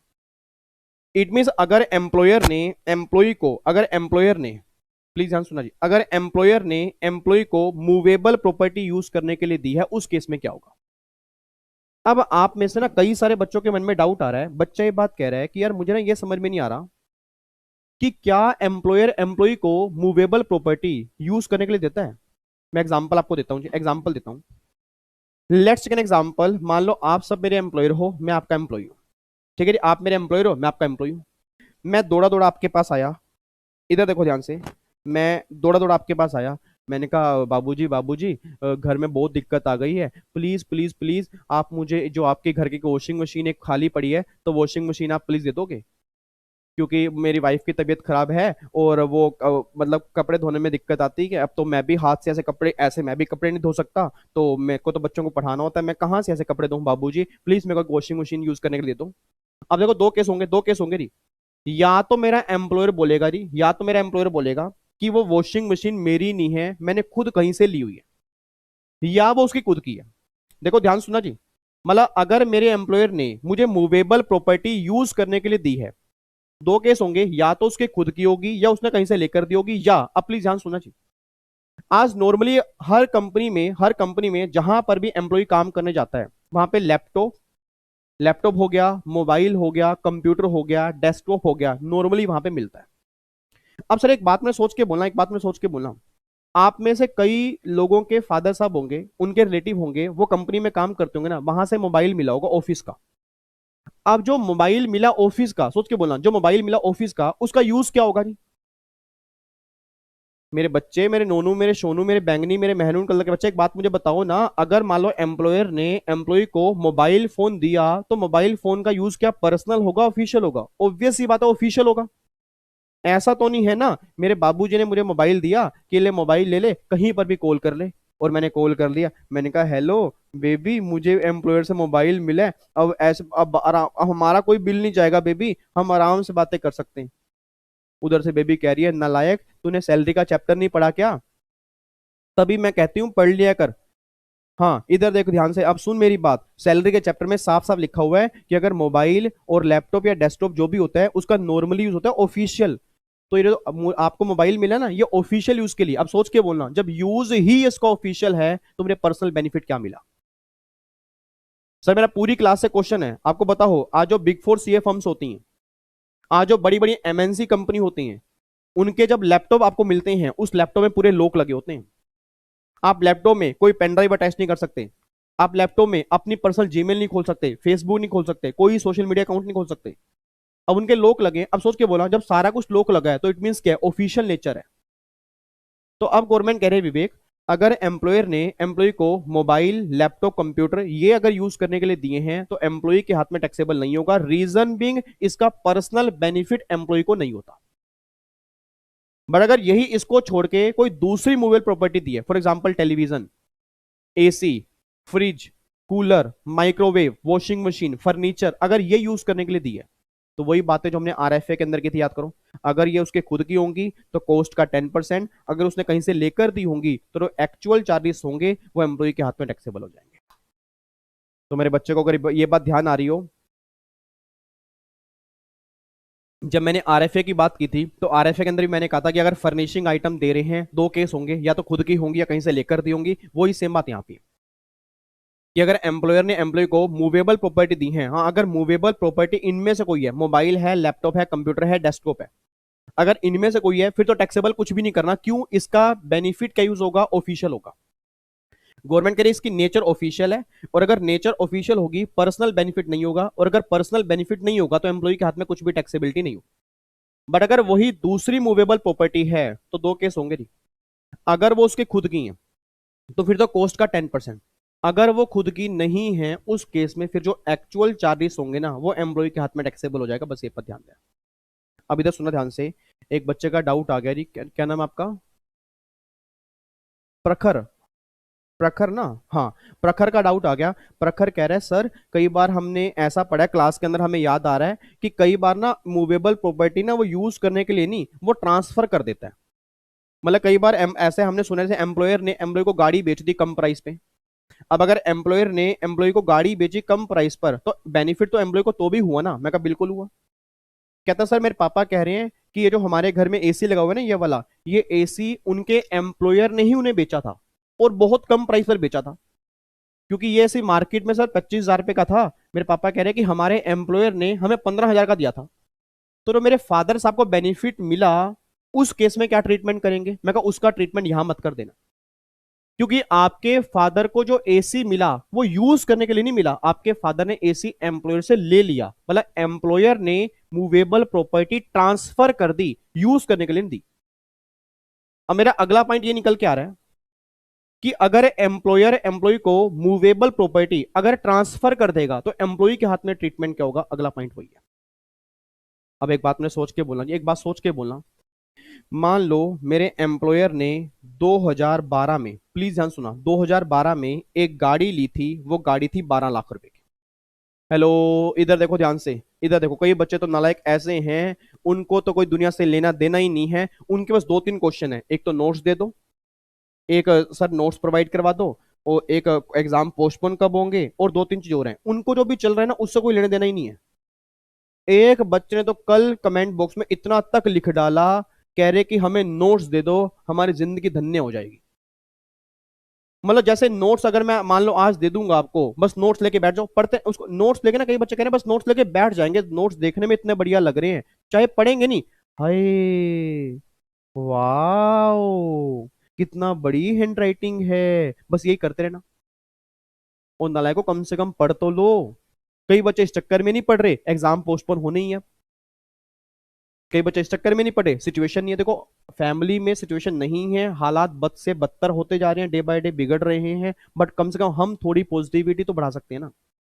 कम से कम जो टाइम है, सर एक बात मुझे बताना, क्या प्रॉब्लम्स आप लोगों के घर में है उन सबके घर में है, क्या हमारे घर में नहीं है प्रॉब्लम? आपको पता हो सर, आपको मैंने पहले भी कहा था, लास्ट वीक मेरी वाइफ ने अपने मामा जी को खो दिया कोविड के चक्कर में। उसके बाद ही एक रिलेटिव और है उनकी, मतलब प्रॉब्लम बहुत ज्यादा है सर। ये दिल को ना मनाना पड़ता है, दिल को ये समझाना पड़ता है कि भाई साहब भगवान ने जिंदगी दी है, डेली सुबह उठते हैं कुछ अच्छा काम करना है। अब अगर मैं इस टाइम, अब जो अगर मैं टेंशन के अंदर बैठ गया तो जो टाइम भगवान मुझे दे रहा है, जो भी हाथ में टाइम हो, तो वो टाइम भी सारा बेकार हो जाएगा। सर एक बात मुझे सोच के बताओ, अगर जो टाइम अभी मेरे हाथ में है अगर मैं उसको भी यूज नहीं करूंगा, सारा बेकार हो जाएगा। आप लोग ये तो कर रहे हो, कल का पता नहीं, परसों का पता नहीं, जो टाइम है वो भी बेकार कर रहे हैं, जो आने वाला है या आएगा या नहीं आएगा उसका भी नहीं पता, वो तो बेकार कर ही देंगे। तो सर मैं आपको दोबारा बोल रहा हूँ, जिंदगी जितनी जो टाइम आपके हाथ में है ना सर, आप आज तक का वो देखे ना, आज तक के जो न्यूज एडिटर हैं, क्या नाम है, सरदाना उनका नाम था मेरे ख्याल से, सरदाना, सरदाना, सरदाना जी नाम था उनका। एज 42 ईयर थी, बताओ। अब सर लाइफ का कुछ नहीं पता यार, लाइफ का कुछ भी नहीं पता, हमें पॉजिटिव होके जीने, हमें ये करना है कि भैया जो टाइम हमारे पास है उसमें हम अपना काम कर सकें, अच्छे तरीके से काम कर सकें, अच्छे इंसानियत के नाते काम कर सकें। ठीक है ना? तो सिंपल सी बात है सर, ये बेकार की बातें मत किया करो, ठीक है? और ये नेगेटिविटी जो कहीं से भी आ रही है उसको पॉजिटिविटी में कन्वर्ट करने की कोशिश करो, क्योंकि नेगेटिविटी ऑलरेडी बहुत फैल चुकी है, बहुत फैल चुकी है, दिमाग भर चुका है सोच सोच के, सोच सोच के दिमाग भर चुका है। तो मैं आपके पास क्यों आता हूँ शाम को 1.5-2 घंटे, कि मैं आपके चेहरे देखूंगा मुझे पॉजिटिविटी मिलेगी, आपके चेहरे देखूंगा मुझे मोटिवेशन मिलेगा। और आप फिर यहां पे ध्यान नहीं लगाते। ये कितनी गलत बात है। इधर देखो ध्यान से, फटाफट से मुझे बताओ जी। अब यहाँ पे एक बात मैंने सोच के बोलना। अब मैंने क्या बोला कि अगर एम्प्लॉयर ने, जैसे मान लो एम्प्लॉयर ने एक गाड़ी ली थी 2012 में 12 लाख रुपए की। अब अगर मेरे बाबूजी ने 2012 में एक गाड़ी 12 लाख रुपए की ली थी और 2021 में ये गाड़ी 1 लाख की मुझे बेच दी। अब अगर 12 लाख की गाड़ी मुझे 1 लाख में बेची, सोच समझ के बोलना जी। अगर 12 लाख की गाड़ी मुझे 1 लाख में बेची तो क्या मैं ये बोल दूं कि मुझे 11 लाख का बेनिफिट हो गया? सर सोच समझ के बोलो, 12 लाख की गाड़ी अगर मेरे को 1 लाख में मिली तो क्या मुझे 11 लाख का बेनिफिट है? Answer is no. बच्चा कह रहा है सर क्यों नहीं है भाई? 12 वाली गाड़ी अगर आपको 1 लाख में मिलेगी तो बेनिफिट तो 11 लाख का होगा ना। मेरे बच्चे, मेरे नोनू, मेरे सोनू, डेप्रीसिएशन कहां गया? सर इतने साल में गाड़ी की वैल्यू कम भी तो हुई होगी। उस गाड़ी की वैल्यू को कम करने के बाद फिर जितनी वैल्यू मेरी आज की बची होगी, फिर चेक करूंगा उसने गाड़ी मुझे अगर 1 लाख की दी तो बेनिफिट कितने का हुआ है। बट अगर मैं ये बोलूं कि 12 वाली गाड़ी मुझे 1 में मिल गई, मैं गलत बोल रहा हूं। मुझे आज करंट वैल्यू निकालनी पड़ेगी कि अगर गाड़ी की वैल्यू उस टाइम 12 लाख रुपए की थी, आज उसकी वैल्यू कितनी है। क्या पता आज वैल्यू 4 लाख हो, क्या पता आज वैल्यू 2 लाख हो। तो अगर मान लो आज वैल्यू 4 लाख है, फिर बोलूंगा हाँ 4 लाख की गाड़ी 1 लाख में मिली, बेनिफिट 3 लाख मिला, वो 3 लाख रुपए टैक्सेबल है।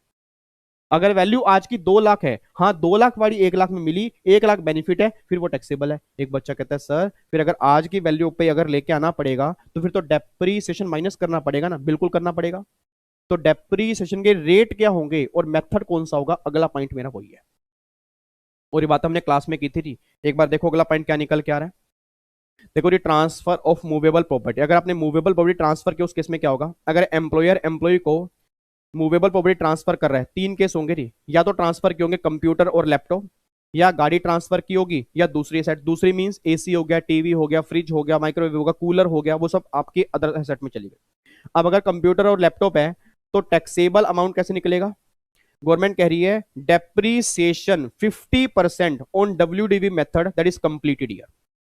मतलब जितने साल भी कंप्लीट है, मैं दोबारा बोलूंगा जी, जितने साल भी कंप्लीट हैं, जितने साल भी कंप्लीट है उसका 50% rate of depreciation WDV method से आपको निकालना पड़ेगा। उसके बेस पे आप चेक करोगे आज की वैल्यू कितनी।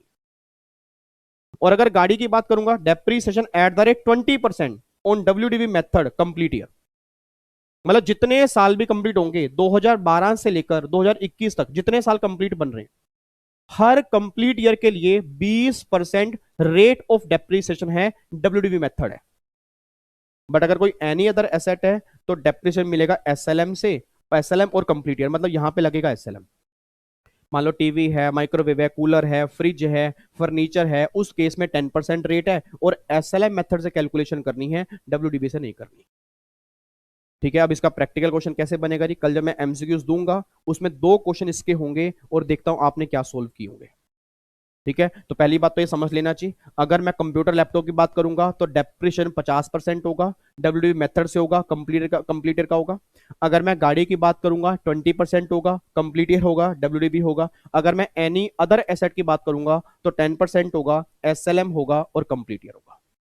ठीक है। अब ये रेट, ये डेप्रीसिएशन माइनस करने के बाद, ये माइनस करने के बाद जो आपकी बैलेंस वैल्यू बचेगी, फिर आप चेक करोगे हाँ भाई इतने की वैल्यू है, अब इसने इसको इतने का बेचा है, फिर बेनिफिट कितना मिलेगा, वो बेनिफिट जो होगा वो एम्प्लॉय के हाथ में टैक्सेबल कर दोगे। बस ये बात ध्यान दें। तो सिंपल सा फंडा ये निकल के आ रहा है जी, यहाँ पे यूज ऑफ मूवेबल प्रॉपर्टी का अलग कॉन्सेप्ट है, और अगर मूवेबल प्रॉपर्टी एम्प्लॉयर ने एम्प्लॉय को ट्रांसफर कर दी है उस केस में अलग कॉन्सेप्ट है। तो यूज वाले केस में अलग है, ट्रांसफर वाले केस में अलग है। बस ये बात ध्यान देना चाहिए। बात समझ में आ रही है जी? पक्का पक्का, कोई दिक्कत तो नहीं है, कोई परेशानी तो नहीं है, कुछ भी अजीब नहीं लग रहा? ये हमारा कॉन्सेप्ट किस कह रही, ये है यूज ऑफ मूवेबल प्रॉपर्टी। मतलब मूवेबल प्रॉपर्टी के यूज वाले केस में क्या ट्रीटमेंट होगा ये हमने देख लिया। और ये वाला जो केस हमने किया है ये ट्रांसफर वाला किया है, और ऊपर वाला केस कौन सा हमने किया है, वो यूज वाला किया। तो हैं दोनों मूवेबल, मैं दोबारा बोलूंगा जी, हैं दोनों मूवेबल। ये वाला केस हमारा यूज का आता है और ये वाला केस हमारा ट्रांसफर का आता है। क्लियर है? उसके बाद एक और, अगर एम्प्लॉयर एम्प्लॉय को लंच फैसिलिटी दे रहा है जी, अगर एम्प्लॉयर एम्प्लॉय को लंच फैसिलिटी है, याद करो क्लास में क्या कहा था, अगर मान लो टी और स्नैक्स मिल रहे हैं, अगर टी कॉफी और स्नैक्स हैं, उस केस में तो गवर्नमेंट कह रही है सारा एग्जाम है, कुछ भी टैक्सेबल नहीं है। बट अगर लंच फैसिलिटी है तो 50 रुपए पर मील, 50 रुपए पर मील के एग्जम्पशन है। अगर मान लो इससे ऊपर होगा तो फिर आपकी जो एक्सेस वैल्यू होगी वो आपके हाथ में टैक्सेबल हो जाएगी। और आप सब जानते हो, मैंने क्लास में कहा भी था, आज नॉर्मल कंपनी में, आज हम जिस कंपनी के एम्प्लॉय होते हैं वहां पे कैंटीन होती है, और नॉर्मल कैंटीन में थाली ही 40-45 रुपए की होती है। अब जब थाली 40-45 रुपए की होती है, अगर 50 रुपए की एग्जम्पशन है तो गवर्नमेंट ने एग्जम्पशन क्यों दी, ये सब प्रैक्टिकली देखने के बाद। बट हाँ, अगर दिन में आप 2 बार चाय पी रहे हो जी, आप कॉफी पी रहे हो, ग्रीन टी पी रहे हो, थोड़े बहुत स्नैक्स ले रहे हो, तो गवर्नमेंट कह रही है उस केस में कोई भी टैक्सेबिलिटी नहीं है। ऑफिस आवर्स में टी और स्नैक्स ये एग्जाम्प्ट होते हैं, जो लंच फैसिलिटी होगी वो टैक्सेबल होगी, बस ये पर ध्यान देना। ठीक है, तो कई बार ना वो ये ना कह दें कि 2 कप चाय पी, एक बिस्किट खाया, इसकी वैल्यू मान लो 80 रुपए की है, तो गवर्नमेंट क्या बोलेगी, taxable non taxable? Answer is non taxable, क्योंकि टी और स्नैक्स ऑफिस आवर्स में जितने मर्जी कंज्यूम करो उस केस में टैक्सेबल नहीं होता। बट अगर बात करूंगा लंच फैसिलिटी की, उस केस में 50 रुपए पर मील एग्जम्प्ट होगा, और एक्सेस वैल्यू जो होगी वो आपके हाथ में क्या हो जाएगी, टैक्सेबल। ये आपका आ गया जी लंच फैसिलिटी। कोई दिक्कत तो नहीं है? पक्का पक्का। अच्छा, अब यहां पे देखो जी, अगला केस फिर निकल के आ रहा है, अगर एम्प्लॉयर एम्प्लॉय को गिफ्ट देगा उस केस में क्या होगा। एक बात में सोच के बताना जी, एक बात सोच के बताओ। आपने ना, अभी हमने रिवीजन करनी है पीजीबीपी की, उसके बाद हमें एक रिवीजन करनी है कैपिटल गेन की। अब अगर कैपिटल गेन, ध्यान सुना, अगर कैपिटल गेन की बात करूंगा ना, तो कैपिटल गेन में एक चैप्टर हम करते हैं अदर सोर्स का जी। उस अदर सोर्स में गिफ्ट की टैक्सेशन, अगर आपको क्लास की बात ध्यान आ रही हो, अदर सोर्स वाले में केस में अगर आप गिफ्ट का लो पढ़ोगे तो गिफ्ट वाली एग्जाम्पशन जो है 50,000 रुपए की है।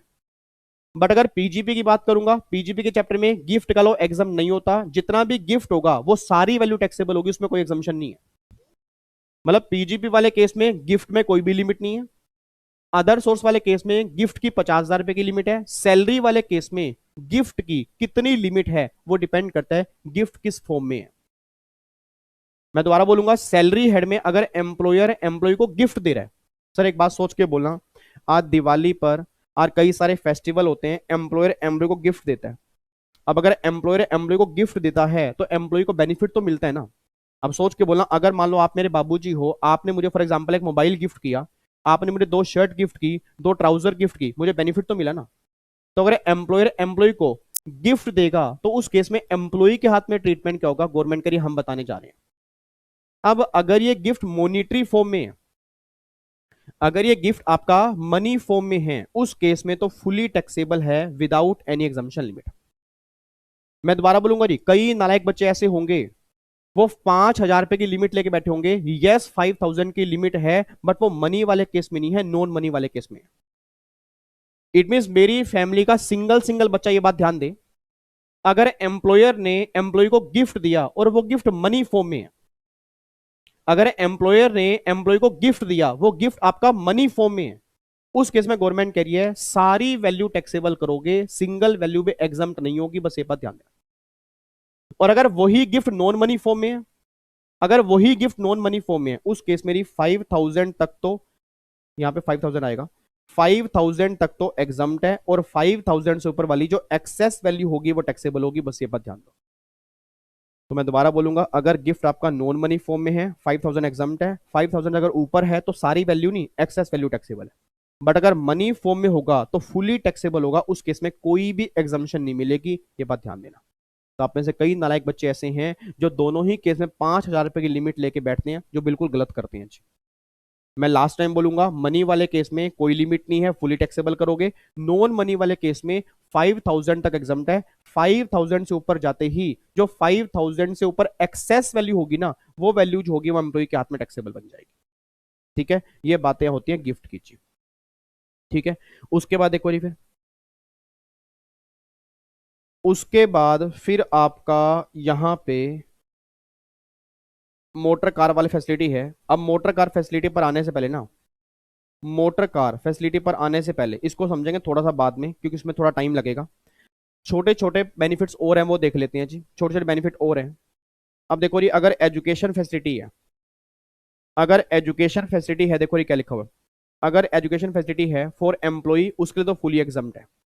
बट अगर एम्प्लॉय के बच्चों के लिए, अगर एम्प्लॉय के बच्चों के लिए, it is exempt if the value of education is up to 1,000 per month per child and education is provided by in employer own institute और institute where employer have tie up, otherwise fully taxable. इसका मतलब क्या है? इसका मतलब ये निकल के आ रहा है, याद करो मैंने क्लास में कहा था रही, अगर एम्प्लॉयर एम्प्लॉय को एजुकेशन फैसिलिटी देगा उस केस में दो केस होंगे, या तो स्कूल एम्प्लॉय के खुद का होगा या खुद का नहीं होगा। अब एक तो होता है चिल्ड्रन एजुकेशन अलाउंस, उसकी बात नहीं कर रहे सर, मैं दोबारा बोलूंगा, चिल्ड्रन एजुकेशन अलाउंस में 100 रुपए पर मंथ पर चाइल्ड की लिमिट होती है, वो अलाउंसेस की बातें हैं, यहां परक्यूजिट की बातें हो रही है। परक्यूजिट्स मींस क्या है, मान लो एक स्कूल है, उसमें एम्प्लॉय का बच्चा पढ़ रहा है और उसकी सारी फीस कौन पे कर रहा है, एम्प्लॉयर, तो एम्प्लॉय को बेनिफिट मिल गया ना। सर अगर मेरे बच्चों की फीस अगर मेरे बाबूजी मेरे एम्प्लॉयर पे करेगा तो मुझे बेनिफिट मिलेगा ना, तो अगर जो मुझे बेनिफिट मिलेगा तो मेरे हाथ में टैक्सेबिलिटी क्या होगी, गवर्नमेंट कह रही हम बताने जा रहे हैं। अब गवर्नमेंट कह रही विवेक, अब जिस स्कूल में एम्प्लॉय का बच्चा पढ़ रहा है, जिस स्कूल में एम्प्लॉय का बच्चा पढ़ रहा है, अगर वो स्कूल एम्प्लॉयर के खुद का है, एम्प्लॉयर के खुद का है, तो 1000 पर मंथ पर चाइल्ड की लिमिट है और अनलिमिटेड बच्चों की लिमिट है, कोई दो बच्चों की बात यहां पे नहीं है। मतलब अगर किसी एम्प्लॉय की पूरी क्रिकेट टीम भी है, 8 बच्चे हैं, 7 बच्चे हैं, 5 बच्चे हैं, 4 बच्चे हैं, 3 बच्चे हैं, 2 बच्चे हैं, परक्यूजिट वाले केस में कोई लिमिट नहीं है, अलाउंस वाले केस में 2 बच्चों की लिमिट थी। तो अगर वो स्कूल एम्प्लॉयर के खुद का है तो 1000 पर month per child, maximum 2 child, यहां पे नहीं है, मैक्सिमम अनलिमिटेड चाइल्ड, ठीक है। और दूसरी बात, अगर वो स्कूल एम्प्लॉयर के खुद का नहीं है, मान लो जिस स्कूल में एम्प्लॉय का बच्चा पढ़ रहा है और वो उसके स्कूल खुद का नहीं है, तो फिर जो फुली वैल्यू होगी ना, जो वैल्यू मतलब जितनी फीस वो स्कूल की पे कर रहा होगा, वो सारी की सारी फीस एम्प्लॉय की वैल्यू में ऐड हो जाएगी, उसके हाथ में टैक्सेबल हो जाएगी।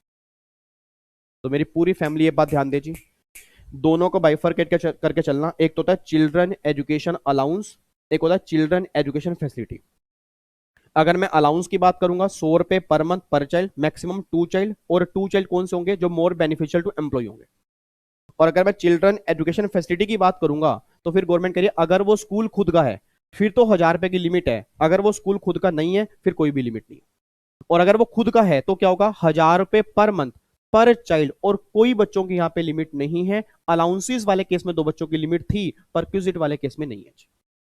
और अगर वैल्यू 1000 से ऊपर होगी तो फिर जो एक्सेस वैल्यू होगी वो एम्प्लॉय के हाथ में टैक्सेबल हो जाएगी, बस ये बात ध्यान देना। तो ये हमारा है जी एजुकेशन फैसिलिटी का एम्प्लॉय के हाथ में ट्रीटमेंट क्या होगा, ये हमारा आ गया। उसके बाद देखो जी, उसके बाद gas electricity and water supply, अगर गैस इलेक्ट्रिसिटी वाटर सप्लाई अगर एम्प्लॉयर एम्प्लॉय को दे रहा है तो गवर्नमेंट कह रही है फुली टैक्सेबल होता है, मतलब जितनी उसकी कॉस्ट ऑफ प्रोडक्शन होगी पर यूनिट की वो टैक्सेबल हो जाएगा। और अगर फ्री सर्वेंट, मान लो फ्री में कोई नौकर दिया जा रहा है, तो जो उसके एक्चुअल चार्जेस होंगे वो एम्प्लॉय के हाथ में टैक्सेबल हो जाएंगे, ठीक है। बस मेनली ये बात ध्यान देना जी, मेनली ये बात ध्यान देना, आपके एग्जाम में जो मोस्ट इंपॉर्टेंट, आपके एग्जाम में जो मोस्ट इंपॉर्टेंट परक्यूजिट्स हैं, एक तो आरएफए मैंने बोल दिया, एक आरएफए है, एक इंटरेस्ट ऑन लोन है, एक ट्रांसफर ऑफ मूवेबल प्रॉपर्टी है, और एक एजुकेशन फैसिलिटी है, एक मेडिकल फैसिलिटी है, ठीक है, और एक आपका है मोटर कार फैसिलिटी। ये 6 परक्यूजिट ऐसे हैं जिनमें से क्वेश्चन 200% बनता ही बनता है, जिनमें 200% बनेगा, बाकी सारे परक्यूजिट अगर आप एक बार रीड कर लोगे तो भी समझ में आते हैं, बट ये 6 परक्यूजिट ऐसे हैं अगर सही ढंग से नहीं पढ़ोगे एग्जाम में दिक्कत आएगी। और मैं पूरी कोशिश कर रहा हूं कि कम से कम एक बार तो थोड़ी सही ढंग से रिवीजन हो जाए, जो आपने पहले पढ़ा है वो रिकॉल हो जाए आपको। अच्छा अब यहां पे देखना जी, अब अगला पॉइंट यहां पे निकल के आ रहा है एलटीसी, लीव ट्रेवल कंसेशन। अब एक बात में सोच के बोलना जी, लो जी, ये लो। अब अगर मैं एलटीसी की बात करूंगा, पहले तो एलटीसी के बारे में बताओ जी, एलटीसी कितनी मिलती है जी, एलटीसी क्या एक साल में एक मिलती है, चैट बॉक्स के अंदर बताओ जी। याद करो क्लास में आपने क्या पढ़ा हुआ है सर, क्लास का याद करके बता दो। लीव ट्रेवल कंसेशन जिन एम्प्लॉय को एलटीसी मिलती है, क्या वो हर साल एक मिलती है या 4 साल में 2 मिलती हैं, 4 साल में 2 मिलती हैं, 4 साल में 2 मिलती हैं। अगर आप पूरे इंडिया में, मैं दोबारा बोल रहा हूँ जी, अगर पूरे इंडिया में कहीं पर भी घूमने के लिए जाते हो तो जो ट्रेवलिंग खर्चा होगा एम्प्लॉयर बियर करेगा, एम्प्लॉय बियर नहीं करेगा। अगर आप बाय एयर रूट से कहीं जा रहे हो, अगर आप बाय एयर रूट से कहीं जा रहे हो तो जो आपकी इकोनॉमी क्लास होगी वो एग्जम्प्ट हो जाएगी। अगर बाय बस जा रहे हो तो जो डिलक्स बस होगी, मतलब एसी कोच होगा, वोल्वो जो बस होगी ना, वो एग्जम्प्ट हो जाएगी।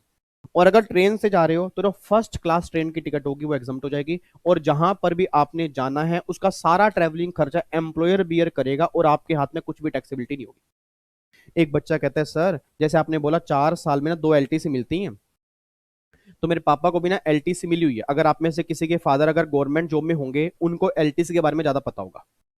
एक बच्चा कह रहा था मेरे पापा को ना एलटीसी मिली है, और पापा ने ना एक एलटीसी यूज कर ली थी, और एक एलटीसी अभी यूज करनी है। अब कोरोना के चक्कर में लास्ट ईयर भी चला गया और ये साल भी जाएगा, और पापा को ना ये डर है कि मेरी एक एलटीसी बची है, 2 साल मेरे जाएंगे, तो क्या ये एलटीसी मेरी खत्म हो जाएगी, या अगले साल इस एलटीसी को मैं कैरी फॉरवर्ड भी कर सकता हूं।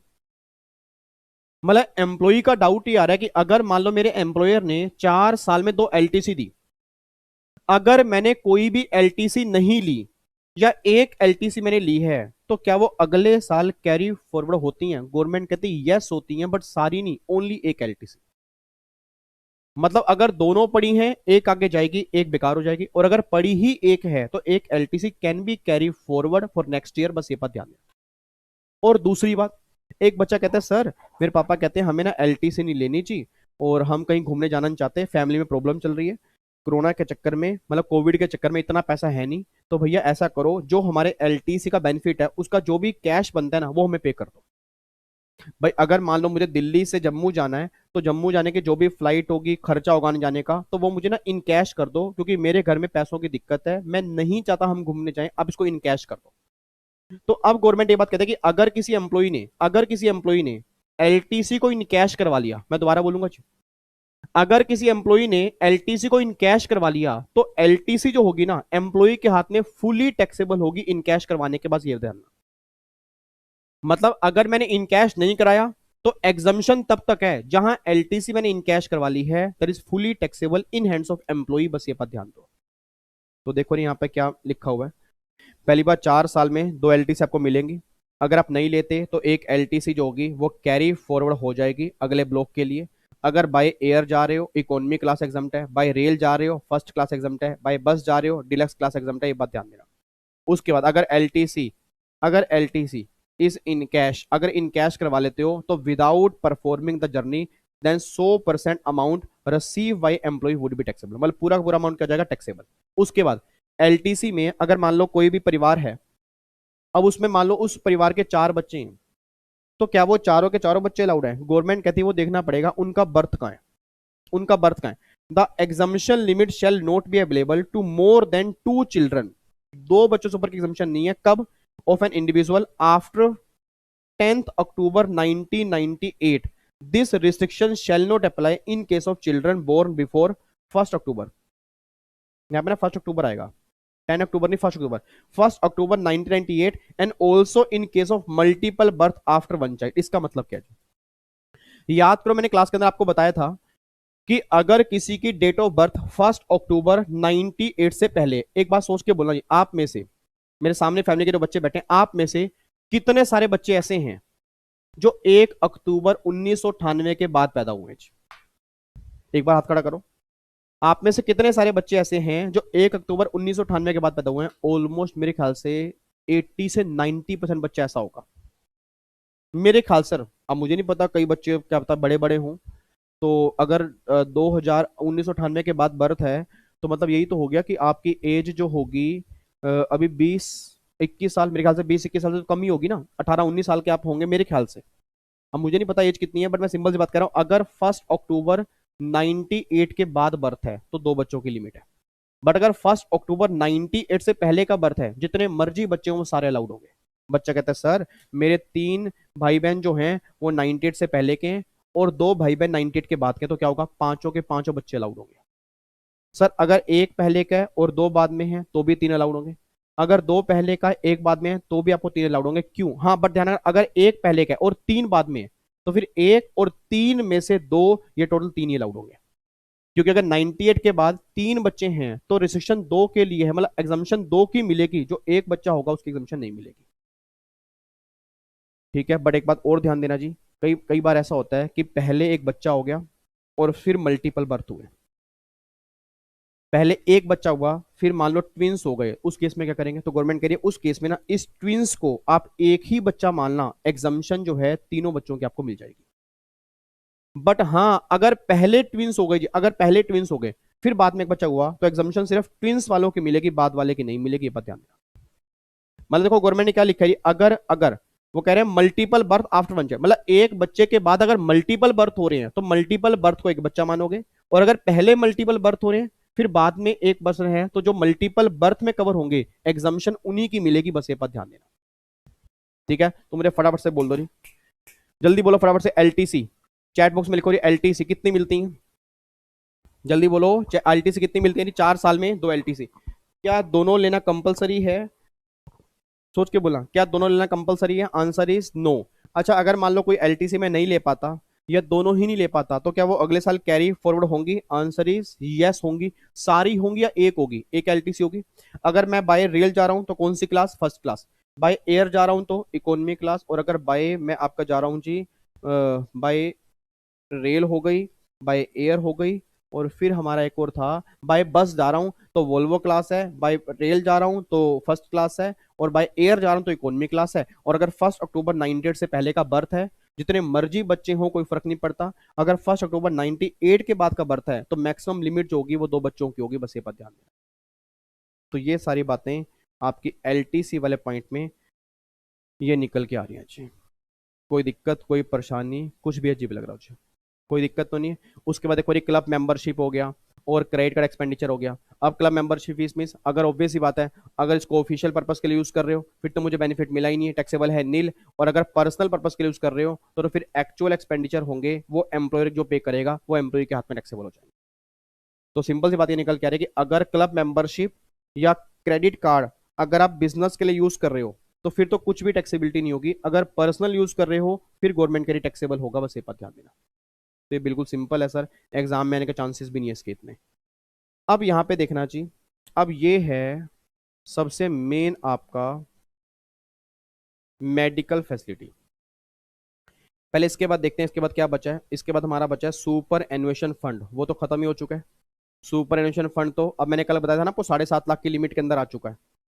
और अगर एम्प्लॉयर एम्प्लॉय की एलआईसी का प्रीमियम पे करेगा, अगर एम्प्लॉयर एम्प्लॉय की एलआईसी का प्रीमियम पे करेगा तो भैया एम्प्लॉय को बेनिफिट मिल गया, तो जो प्रीमियम पे करेगा एम्प्लॉय के हाथ में बन जाएगा टैक्सेबल परक्यूजिट। अगर एम्प्लॉयर एम्प्लॉय की एलआईसी का प्रीमियम पे करेगा तो जितना प्रीमियम एम्प्लॉयर पे करेगा एम्प्लॉय को बेनिफिट मिल गया, एम्प्लॉय के हाथ में क्या हो जाएगा? टैक्सेबल, बस ये पर ध्यान देना। ठीक है, लो जी, अब यहां पे ना अब हमारे 2 परक्यूजिट बचे हैं जी, और मैं चाहता हूं अब बिल्कुल सीधो के बैठ जाओ जी, और ये दोनों के दोनों ही हमारे मोस्ट इंपोर्टेंट है। ये दोनों ही हमारे मोस्ट इंपोर्टेंट हैं, और कोई बच्चा बातचीत ना ही करे तो अच्छा है जी। कोई बच्चा बातचीत ना ही करे तो अच्छा है। क्या कह रहे हो? जब क्लास खत्म होगी आज की तो एक बार फटाफट से सारे परक्यूजिट की दोबारा से सुपर फास्ट रिवीजन करवा दूं? हाँ कोई बात नहीं, करवा दूंगा मेरे बच्चे, पहले ये दोनों तो कर लो। मतलब बच्चा कह रहा है सर पहले क्या करवाना है पहले वो सुन लो हमारी, ये तो फिर आप बाद में करवा देना। नालायक बच्चे, पहले कम से कम ये दोनों कर लेते हैं, मेडिकल और मोटर कार वाला, उसको समझ लेंगे, फिर एक बार फटाफट से 5 से 10 मिनट में कंप्लीट रिवीजन करा दूंगा। बट पहले इसको सुनो ध्यान से, इसको सुनो ध्यान से, इधर सुना ध्यान से, इधर सुनना। अब जो मेरा अगला बेनिफिट है जी वो हमारा है मेडिकल फैसिलिटी। अब प्लीज ध्यान सुनना चाहिए, मेरा पूरी क्लास से क्वेश्चन है, मेरा पूरी क्लास से क्वेश्चन है, एग्जाम में क्वेश्चन आया जी, एग्जाम में क्वेश्चन आया, एम्प्लॉयर ने एम्प्लॉय को मेडिकल अलाउंस दिया, उस केस में क्या करोगे? चैट बॉक्स में लिख के बताओ जी। अगर एम्प्लॉयर ने एम्प्लॉय को मेडिकल अलाउंस दिया, मेडिकल अलाउंस, उस केस में क्या करोगे? चैट बॉक्स में आंसर आना चाहिए। फुली एग्जाम्ड कह रहे हैं कई बच्चे, कह रहे हैं पार्टली एग्जाम्ड है, कई कह रहे हैं फुली टैक्सेबल है। ये सब नालायक बच्चे हैं जिनसे पता लग रहा है ये सैलरी बस पढ़ने तो बैठ रहे हैं, समझ नहीं रहे क्या कर रहे हैं। वो एक बात मुझे सोच के बताओ, मैंने वो पहले उस दिन भी कहा था कि अगर कोई अलाउंस फुली एग्जाम्ड या पार्टली एग्जाम्ड वाली कैटेगरी में कवर नहीं होगा वो फुली टैक्सेबल वाली कैटेगरी में आएगा। अब क्या जो मेडिकल अलाउंस है, क्या जो मेडिकल अलाउंस है क्या फुली एग्जाम्ड वाली कैटेगरी में है? नहीं है।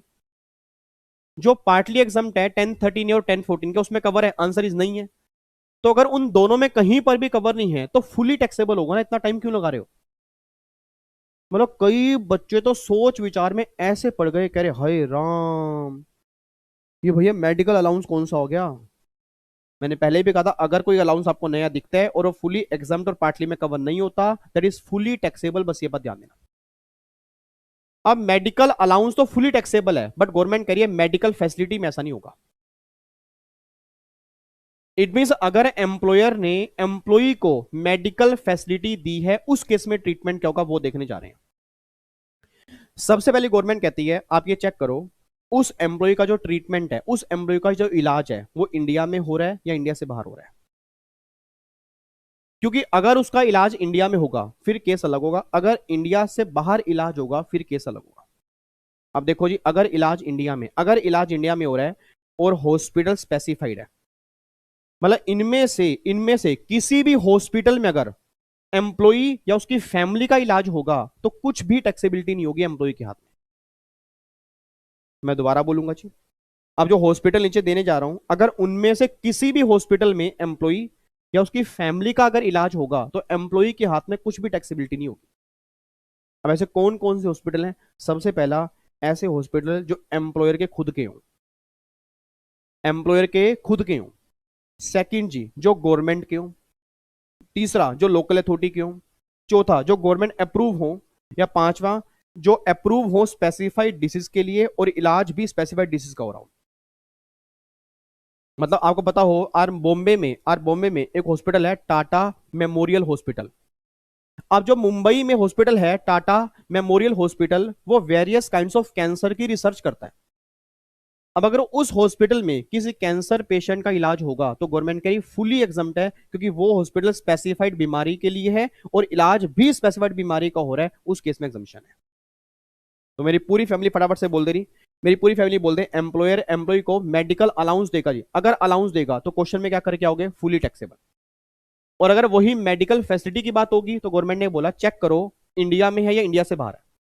अगर इलाज इंडिया में है और इनमें से किसी स्पेसिफाइड हॉस्पिटल में, मैं दोबारा बोलूंगा जी, अगर इलाज इंडिया में है और इनमें से किसी स्पेसिफाइड हॉस्पिटल में है तो फिर फुली एग्जम्प्ट होगा, कुछ भी टैक्सेबल नहीं होगा।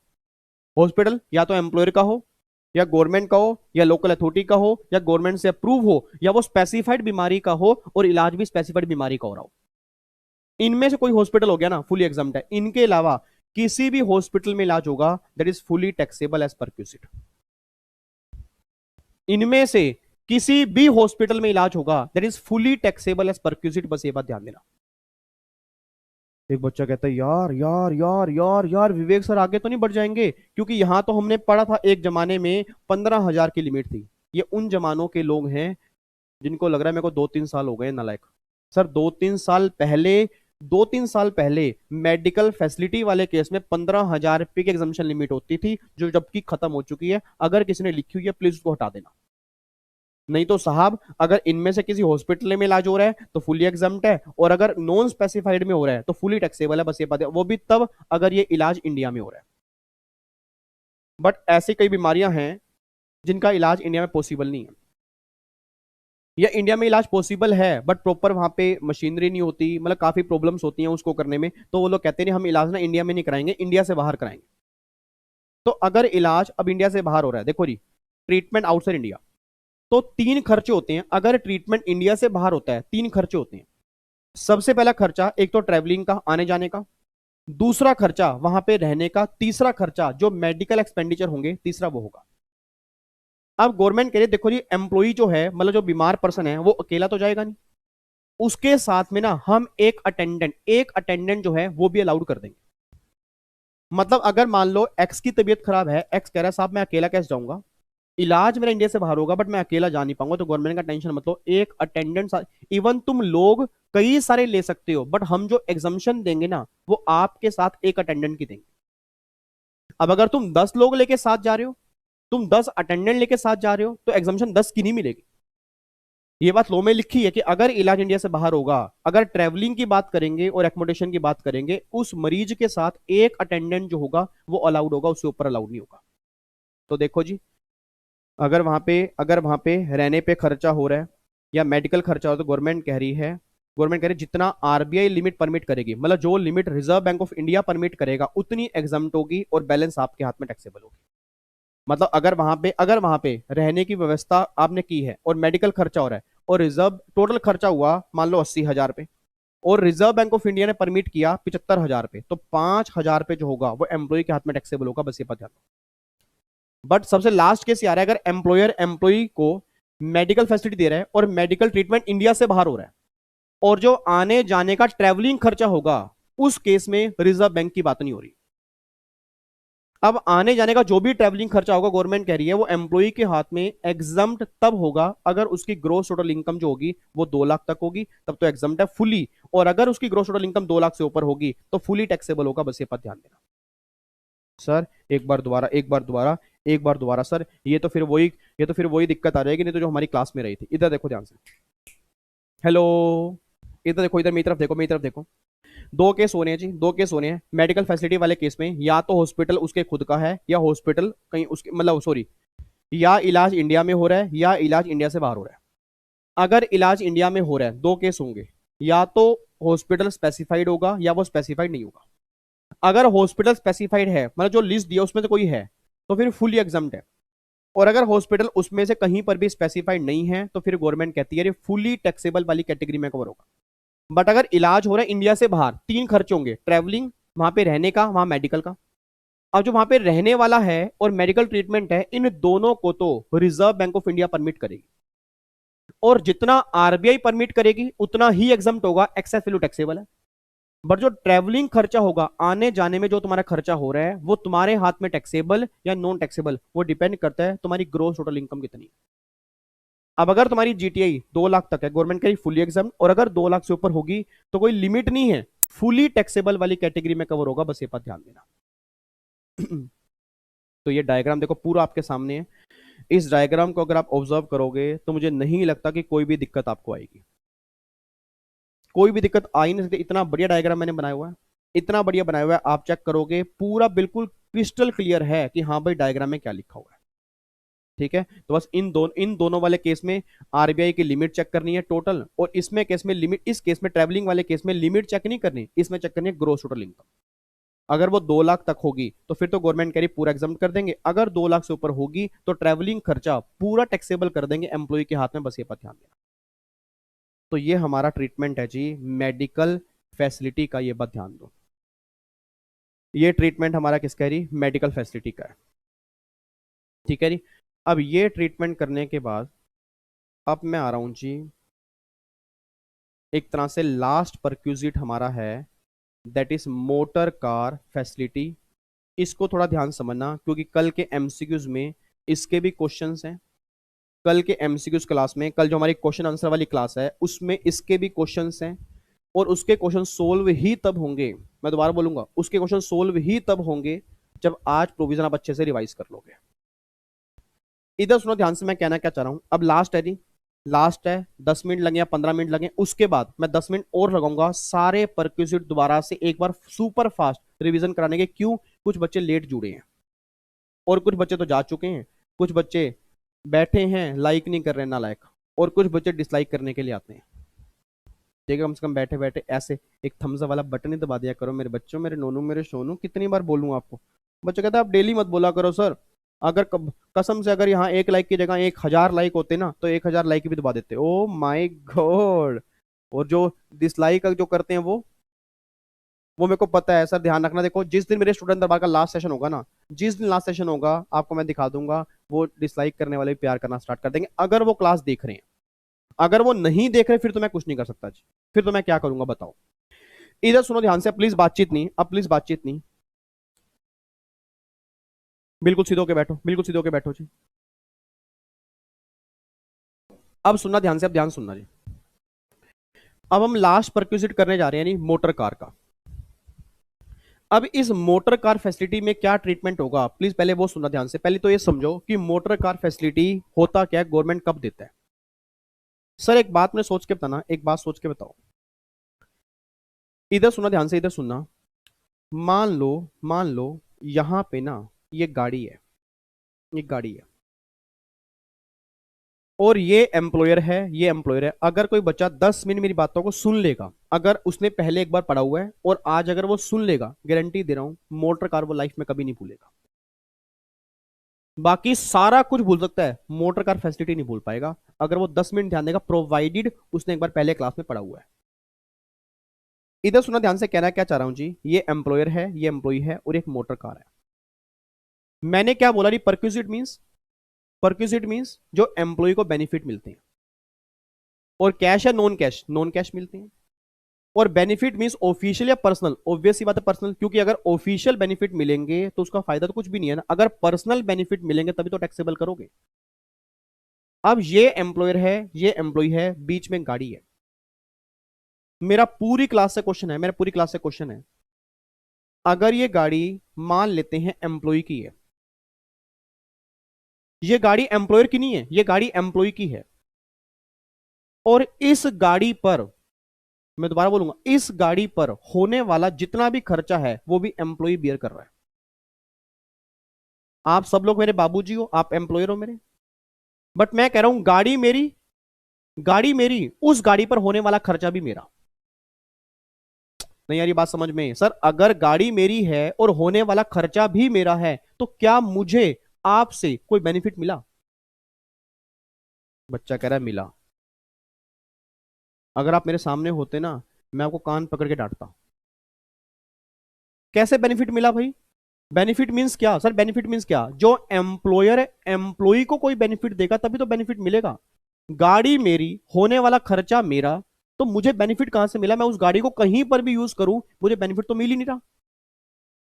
बच्चे कह रहे हैं हाँ हाँ हाँ बात समझ में आ गई सर। तो पहला पॉइंट तो ये बात ध्यान देना, पहला पॉइंट ये बात ध्यान देना, अगर गाड़ी होगी एम्प्लॉय की, हाँ जी, अगर गाड़ी होगी एम्प्लॉय की और खर्चा भी एम्प्लॉय का होगा, तो गाड़ी कहीं पर भी यूज करूं मुझे बेनिफिट नहीं मिलेगा, और अगर बेनिफिट नहीं मिलेगा तो टैक्सेबल मेरे हाथ में नहीं होगा।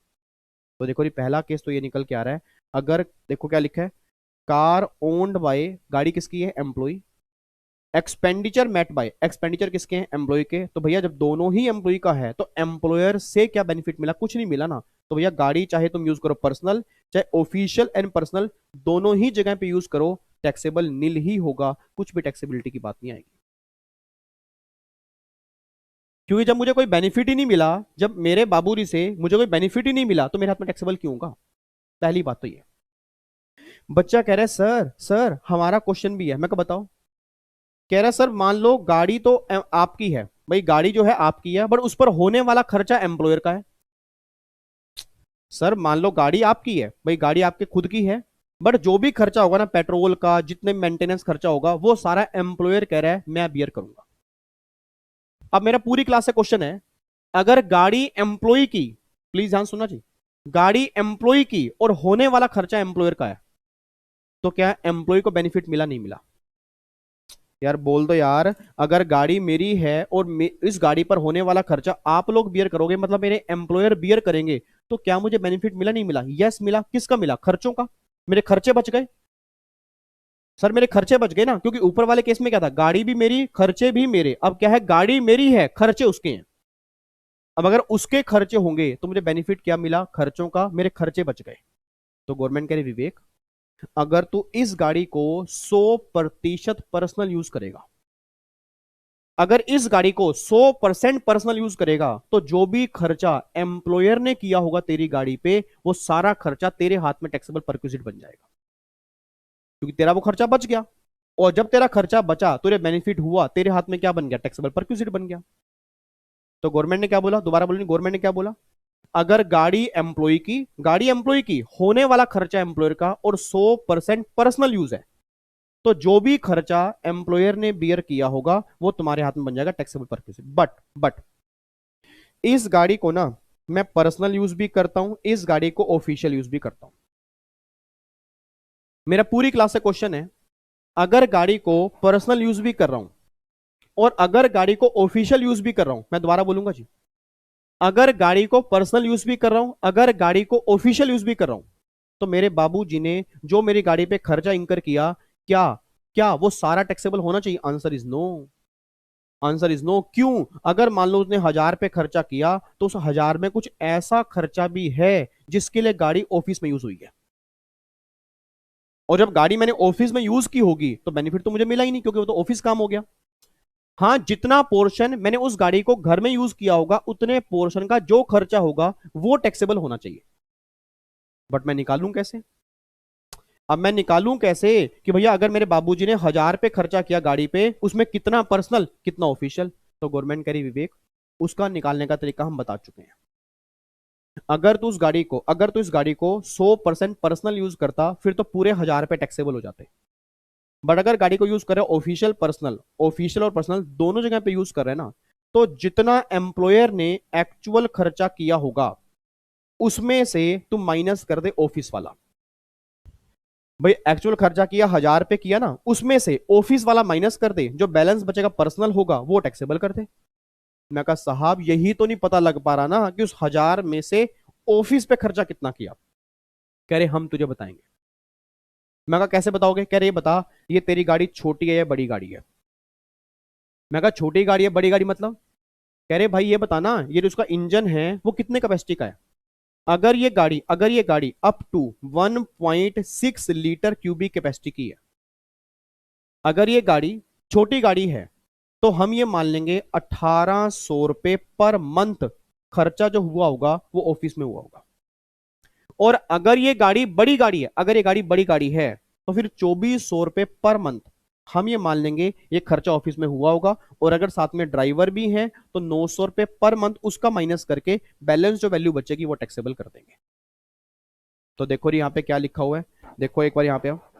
अगर गाड़ी एम्प्लॉय की खर्चा एम्प्लॉयर का, तो अगर 100% पर्सनल यूज है तो जो एक्चुअल एक्सपेंडिचर होगा वो टैक्सेबल हो जाएगा। बट अगर यूज दोनों जगह पर हो रहा है, ऑफिशियल पर्सनल दोनों, तो फिर एक्चुअल खर्चे में से छोटी गाड़ी का 1,800, बड़ी गाड़ी का 2,400 और ड्राइवर का 900 माइनस कर दो। बट अगर आप ये प्रूफ कर देते हो, कि सर ये जो खर्चा आपने माइनस करवाया है ऑफिस का खर्चा इससे भी ज्यादा है, एक्चुअल में इतना नहीं हुआ इससे ज्यादा है, आप प्रूफ कर सकते हो, तो गवर्नमेंट कह रही है उस केस में फिर जो तुमने एक्चुअल खर्चा ऑफिस के लिए किया होगा वो माइनस कर देंगे और बाकी कर देंगे टैक्सेबल। देखो क्या लिखा है, if actual expenditure is more than specified limit then actual expenditure may be reduce after satisfaction of AO. मतलब अगर तुम्हें लगता है कि भाई 1,800 2,400 कम माइनस कर रहे हैं तो फिर हमें एक्चुअल बिल दिखा दो। अगर तुम उसको प्रूफ कर दोगे तो फिर हम एक्चुअल वाला माइनस कर देंगे, फिर 1,800 और 2,400 माइनस नहीं करेंगे। बट आपके एग्जाम में बहुत रेयर चांस होंगे कि एक्चुअल खर्चा दिया होगा। हमेशा, दोबारा बोल रहा हूं, हमेशा 1,800 छोटी गाड़ी का, 2,400 बड़ी गाड़ी का, और अगर ड्राइवर भी है तो 900 रुपए ड्राइवर का माइनस करके आओगे। ठीक है, तो बस ये बात ध्यान दो, ये तब होगा अगर गाड़ी मेरी है और उस पर होने वाला खर्चा एम्प्लॉयर का है।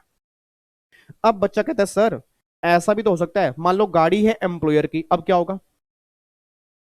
भाई गाड़ी बाबूजी की है, गाड़ी एम्प्लॉयर की है, बट उस पर होने वाला खर्चा है एम्प्लॉय ने बोला सारा मैं करूंगा। गाड़ी उसकी है, गाड़ी उसके घर में खड़ी है, उस पर होने वाला खर्चा एम्प्लॉय ने बोला सारा मैं करूंगा। अब अगर गाड़ी उसकी, खर्चा मेरा, अभी तक क्या था ऊपर वाले दोनों केस में क्या था? गाड़ी मेरी थी। हेलो, इधर देखो ध्यान से अंकल, बस 10-15 मिनट की बात हो रहा है। बच्चा कह रहा है पहले तो ये बताओ अंकल किसको कह रहे हो? अंकल किसको कह रहे हो सर? ओ माय गॉड, बच्चे गुस्सा आ गया। हाँ मेरा बच्चा, मेरे नोनू, मेरे सोनू, गुस्सा मत किया करो यार। मैं आपको अंकल वैसे ही बोलता हूँ, प्यार प्यार में बोलता हूँ, जैसे बोलता हूँ ना नालायक, वैसे ही बोल देता हूँ। और अंकल कोई ऑब्वियस बता, असली में अंकल थोड़ा हो, मेरे कहने से अंकल थोड़ा बन जाओगे, वो तो वैसे ही बोल देता हूँ। अब प्लीज एक बार सोच के बोलना, ऊपर वाले दोनों केस में क्या थी? ऊपर वाले दोनों केस में गाड़ी थी एम्प्लॉय की, ऊपर वाले केस में गाड़ी एम्प्लॉय की थी। अब जो दो केस करेंगे उसमें गाड़ी एम्प्लॉयर की होगी। तो तीसरा केस यह है, गाड़ी एम्प्लॉयर की है, गाड़ी मेरे बाबूजी की है, उस पर होने वाला खर्चा मेरा है। अब अगर उस गाड़ी को मैं 100% पर्सनल यूज करूंगा, सोच के बोला, अगर गाड़ी को 100% पर्सनल यूज करूंगा तो मुझे बेनिफिट क्या मिला? जल्दी बोल दो बेनिफिट क्या मिला? सर गाड़ी मिली मुझे। बच्चा कह रहे खर्चा तो मेरे खुद का ही है। ओ नालायक बच्चों, अगर खर्चा ही उसने दिया होता फिर तो बात ही खत्म हो जाती ना। खर्चा मेरे खुद का है, उसने सिर्फ गाड़ी दी है। अब अगर गाड़ी उसके खुद की है, मतलब गाड़ी एम्प्लॉयर की है, खर्चा मेरा है, तो मुझे बेनिफिट मिला गाड़ी का। और गाड़ी का बेनिफिट का मतलब यह है, क्योंकि अगर गाड़ी मेरी होती तो उस गाड़ी पर डेप्रीसिएशन भी मेरा होता, गाड़ी की वैल्यू भी हर साल मेरी गिरती। अब गाड़ी उसकी है तो भैया डेप्रीसिएशन जो है उसका हो रहा है ना, नुकसान उसका हो रहा है। तो गवर्नमेंट कह रही है उस केस में जो एक्चुअल कॉस्ट होगी तेरी गाड़ी की, मतलब तेरी गाड़ी मतलब एम्प्लॉयर की गाड़ी की, उसका 10% हम ये मान लेंगे इतनी वैल्यू गिरी है और तेरे हाथ में टैक्सेबल है। और हाँ, अगर एक्चुअल में ही बता दिया भाई इतनी गाड़ी की वैल्यू गिरी है, फिर वो टैक्सेबल करना, बस ये बात ध्यान दो। तो पहली बात तो रही, अगर गाड़ी एम्प्लॉयर की है, खर्चा मेरा है, तो मुझे बेनिफिट हुआ गाड़ी का। उस गाड़ी की कॉस्ट का 10% मेरे हाथ में टैक्सेबल कब? अगर 100% पर्सनल यूज है, और अगर ऑफिशियल यूज भी है और पर्सनल यूज भी है। सोच समझ के बोलना जी, अगर ऑफिशियल यूज भी है पर्सनल यूज भी है, मेरा पूरी क्लास से क्वेश्चन है, गाड़ी मेरे बाबूजी की, खर्चा मेरा, तो क्या मुझे अपने एम्प्लॉयर से बहुत ज्यादा बेनिफिट मिला या कम मिला? कम मिला ना सर। कम क्या मिला? जब खर्चा ही सारा मेरा है, उसकी नो डाउट गाड़ी है बट खर्चा तो मेरा है ना। तो गवर्नमेंट के लिए इस केस में अगर गाड़ी दोनों जगह पर यूज हो रही है तो छोटी गाड़ी का 600 रुपए, बड़ी गाड़ी का 900 रुपए, और अगर ड्राइवर भी होगा तो 900 रुपए कर देंगे टैक्सेबल, या आएगी टैक्सेबल परक्यूसिट। बस एक बात ध्यान देना, गाड़ी छोटी या बड़ी में से एक ही होगी जी।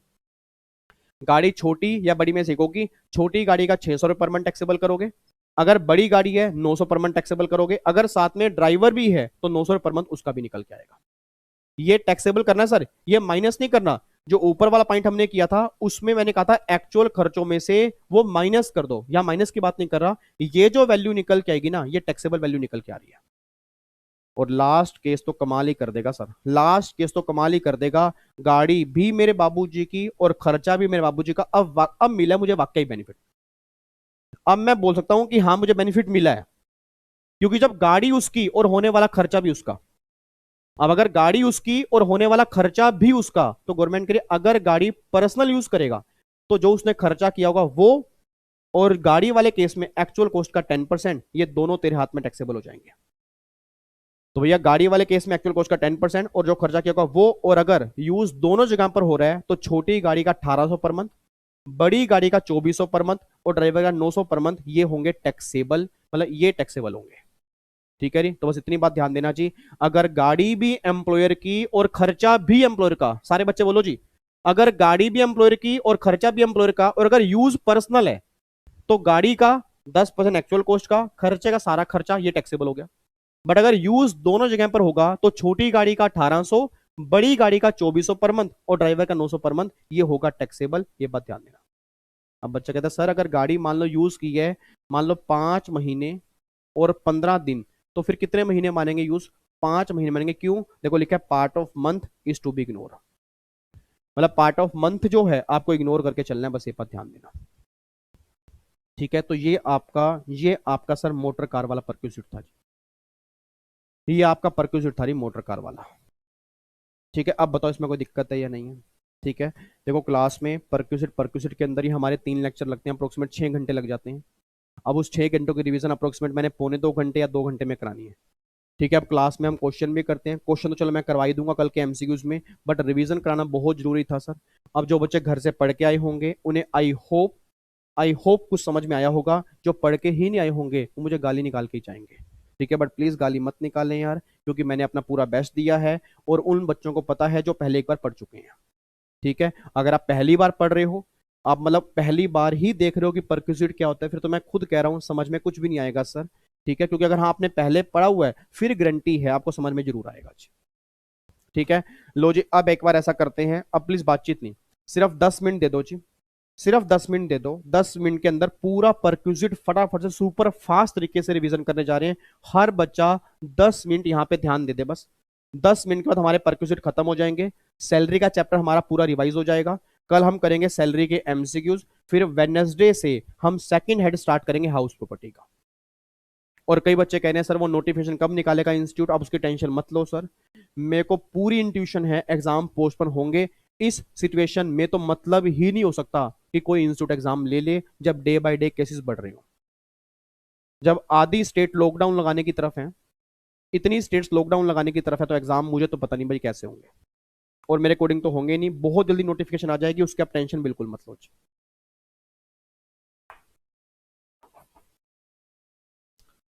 लो जी, इधर देखो ध्यान से, अब एक बार फटाफट से आ रहा हूं जी, जल्दी से जल्दी अभी तक जो हमने परक्यूसिट किए हैं उस पर देखते हैं जी। ये लो जी, सबसे पहले लो जी, सबसे पहले हमने क्या था जी, आज हमने सबसे पहले क्या स्टार्ट किया? पहली बात तो परक्यूसिट स्टार्ट किए। पूरे अलर्ट हो जाओ जी, पूरे अलर्ट।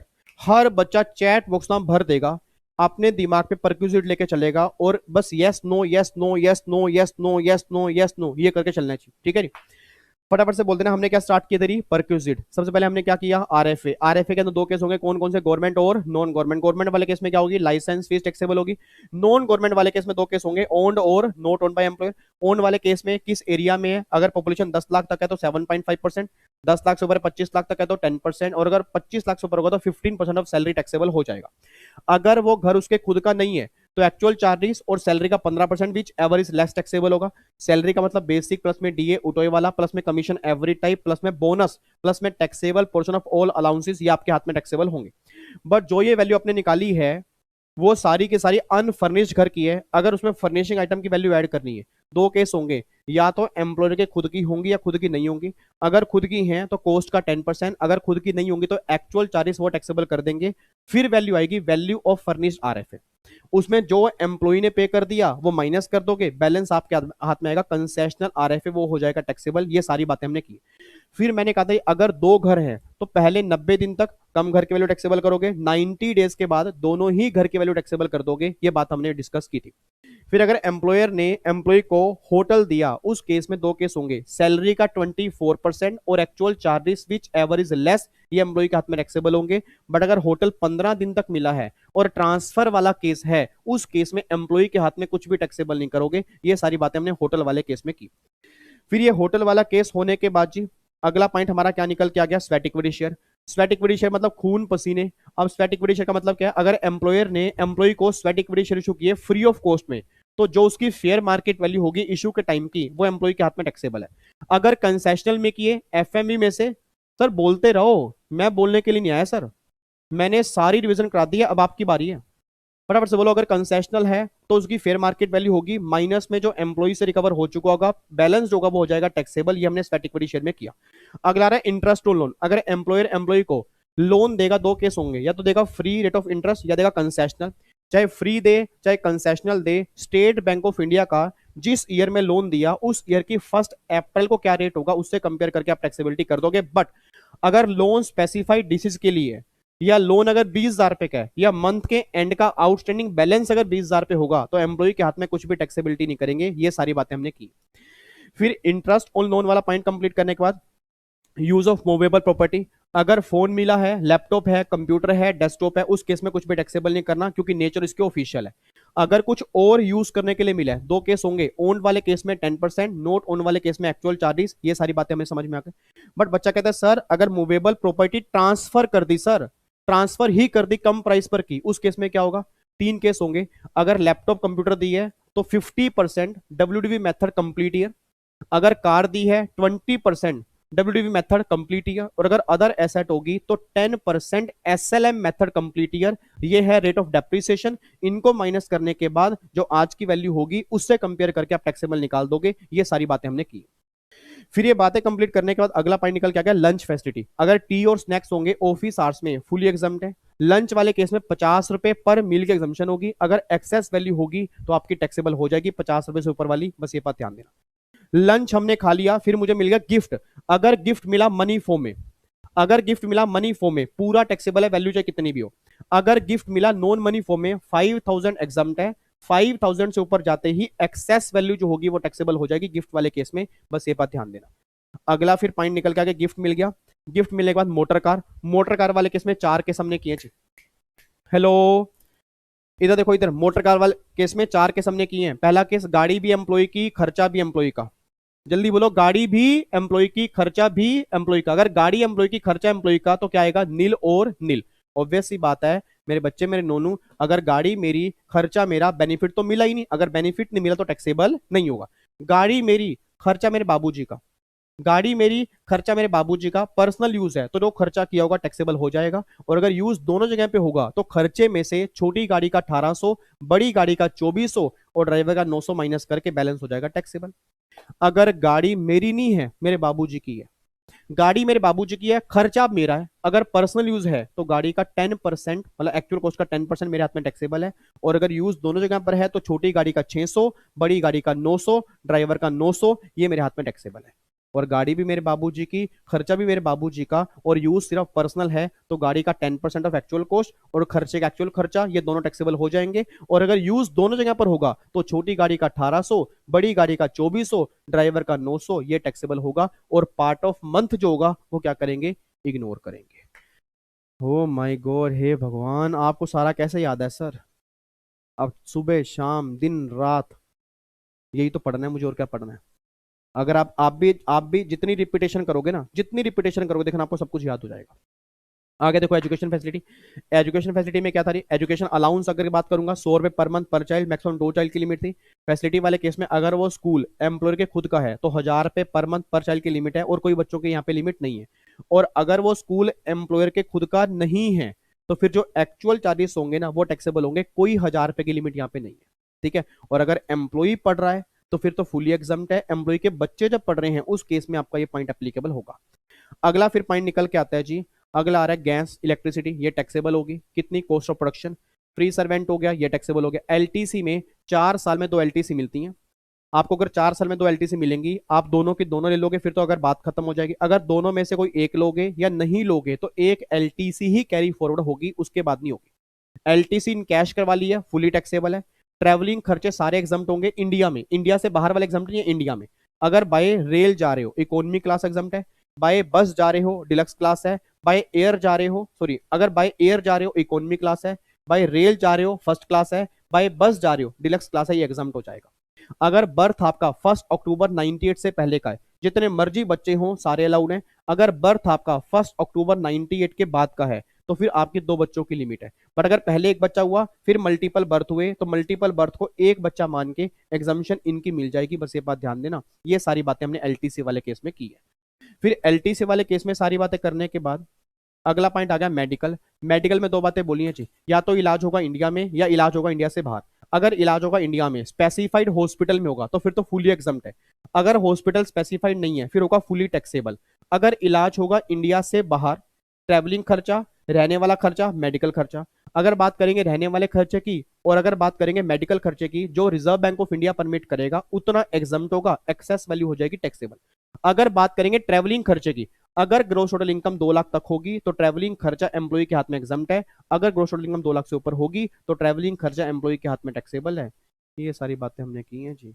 सो सिंपल सो इसी। और सुपर एनुएशन फंड में अब वो तीनों को मिलाकर 7.5 लाख की लिमिट है। अगर एम्प्लॉयर ने एम्प्लॉय की एलआईसी का प्रीमियम पे कर दिया तो एम्प्लॉय के हाथ में बन जाएगा टैक्सेबल परक्विजिट। ये बातें हमने की। आहा, तो मेरे ख्याल से 5 मिनट लगे होंगे जी, 5 मिनट लगे होंगे। 5 मिनट में देख लो सुपर फास्ट रिवीजन करवा दी। ठीक है, तो अब जाके हमारे परक्विजिट एक बार हमने रिवीजन कर लिए हैं, इसके क्वेश्चन हम कल करेंगे। तो कल परक्विजिट वाले क्वेश्चन भी होंगे, अलाउंस वाले भी होंगे, मिक्स क्वेश्चन होंगे। तो मे बी कल, मतलब मुझे नहीं पता टाइम कितना लगेगा। देखो अब कल का मतलब मंडे को पता है ना, तो मुझे नहीं पता टाइम कितना लगेगा। बस अब वो देखते हैं टाइम कितना लगेगा। अब आपने जरूर आना है जी, क्वेश्चन देखने हैं। हाँ, कल क्वेश्चन कंप्लीट करने के बाद फिर जाके चैप्टर नंबर 1 बेसिक वाला, चैप्टर नंबर 2 रेजिडेंशियल स्टेटस वाला, चैप्टर नंबर 3 सैलरी वाला, ये 3 चैप्टर हमारे अच्छे से रिवाइज हो जाएंगे जी। और देन फिर हम स्टार्ट करेंगे हाउस प्रॉपर्टी। ठीक है जी। तो बस thank you so much, thank you so much. आप देख लो संडे को आप इतना टाइम निकाल के आए, बताओ। बच्चा कह रहा है आपको भी थैंक यू, आप भी तो टाइम निकाल के आते हो। मैंने तो आपको पहले बोल ही दिया कि जब तक आपके एग्जाम नहीं होंगे तब तक मैं आपके साथ रहूंगा जी, उसके बाद भी रहूंगा ही रहूंगा। बट एग्जाम नहीं होंगे तब तक मुझे पास जरूर कराने इस बार आपके एग्जाम, कुछ भी मुझे करना पड़ जाए पूरी जान लगा दूंगा सर आपके एग्जाम निकलवाने में, बस ये बात ध्यान देना। ठीक है जी। चलो जी, फिर बाकी मुलाकात करेंगे नेक्स्ट क्लास में कल, क्वेश्चन आंसर के साथ, सेम टाइम सेम जगह। बट जाने से पहले क्या करना है? बच्चा कह रहा है ठोक दिया ठोक दिया सर, ठोक दिया ठोक दिया, लाइक ठोक दिया। ओ माय गॉड, ठीक है जी। ओके जी, bye bye, tata, thank you so much, जय हिंद, गॉड ब्लेस यू जी, लव यू। खुश रहो यार, खुश रहो, खुशियां बांटो, अच्छे इंसान बनो। इंसान तो है, अच्छे इंसान बनो, इंसानियत दिखाओ। ठीक है, जय हिंद once again, God bless you यार, love you so much, love you ji.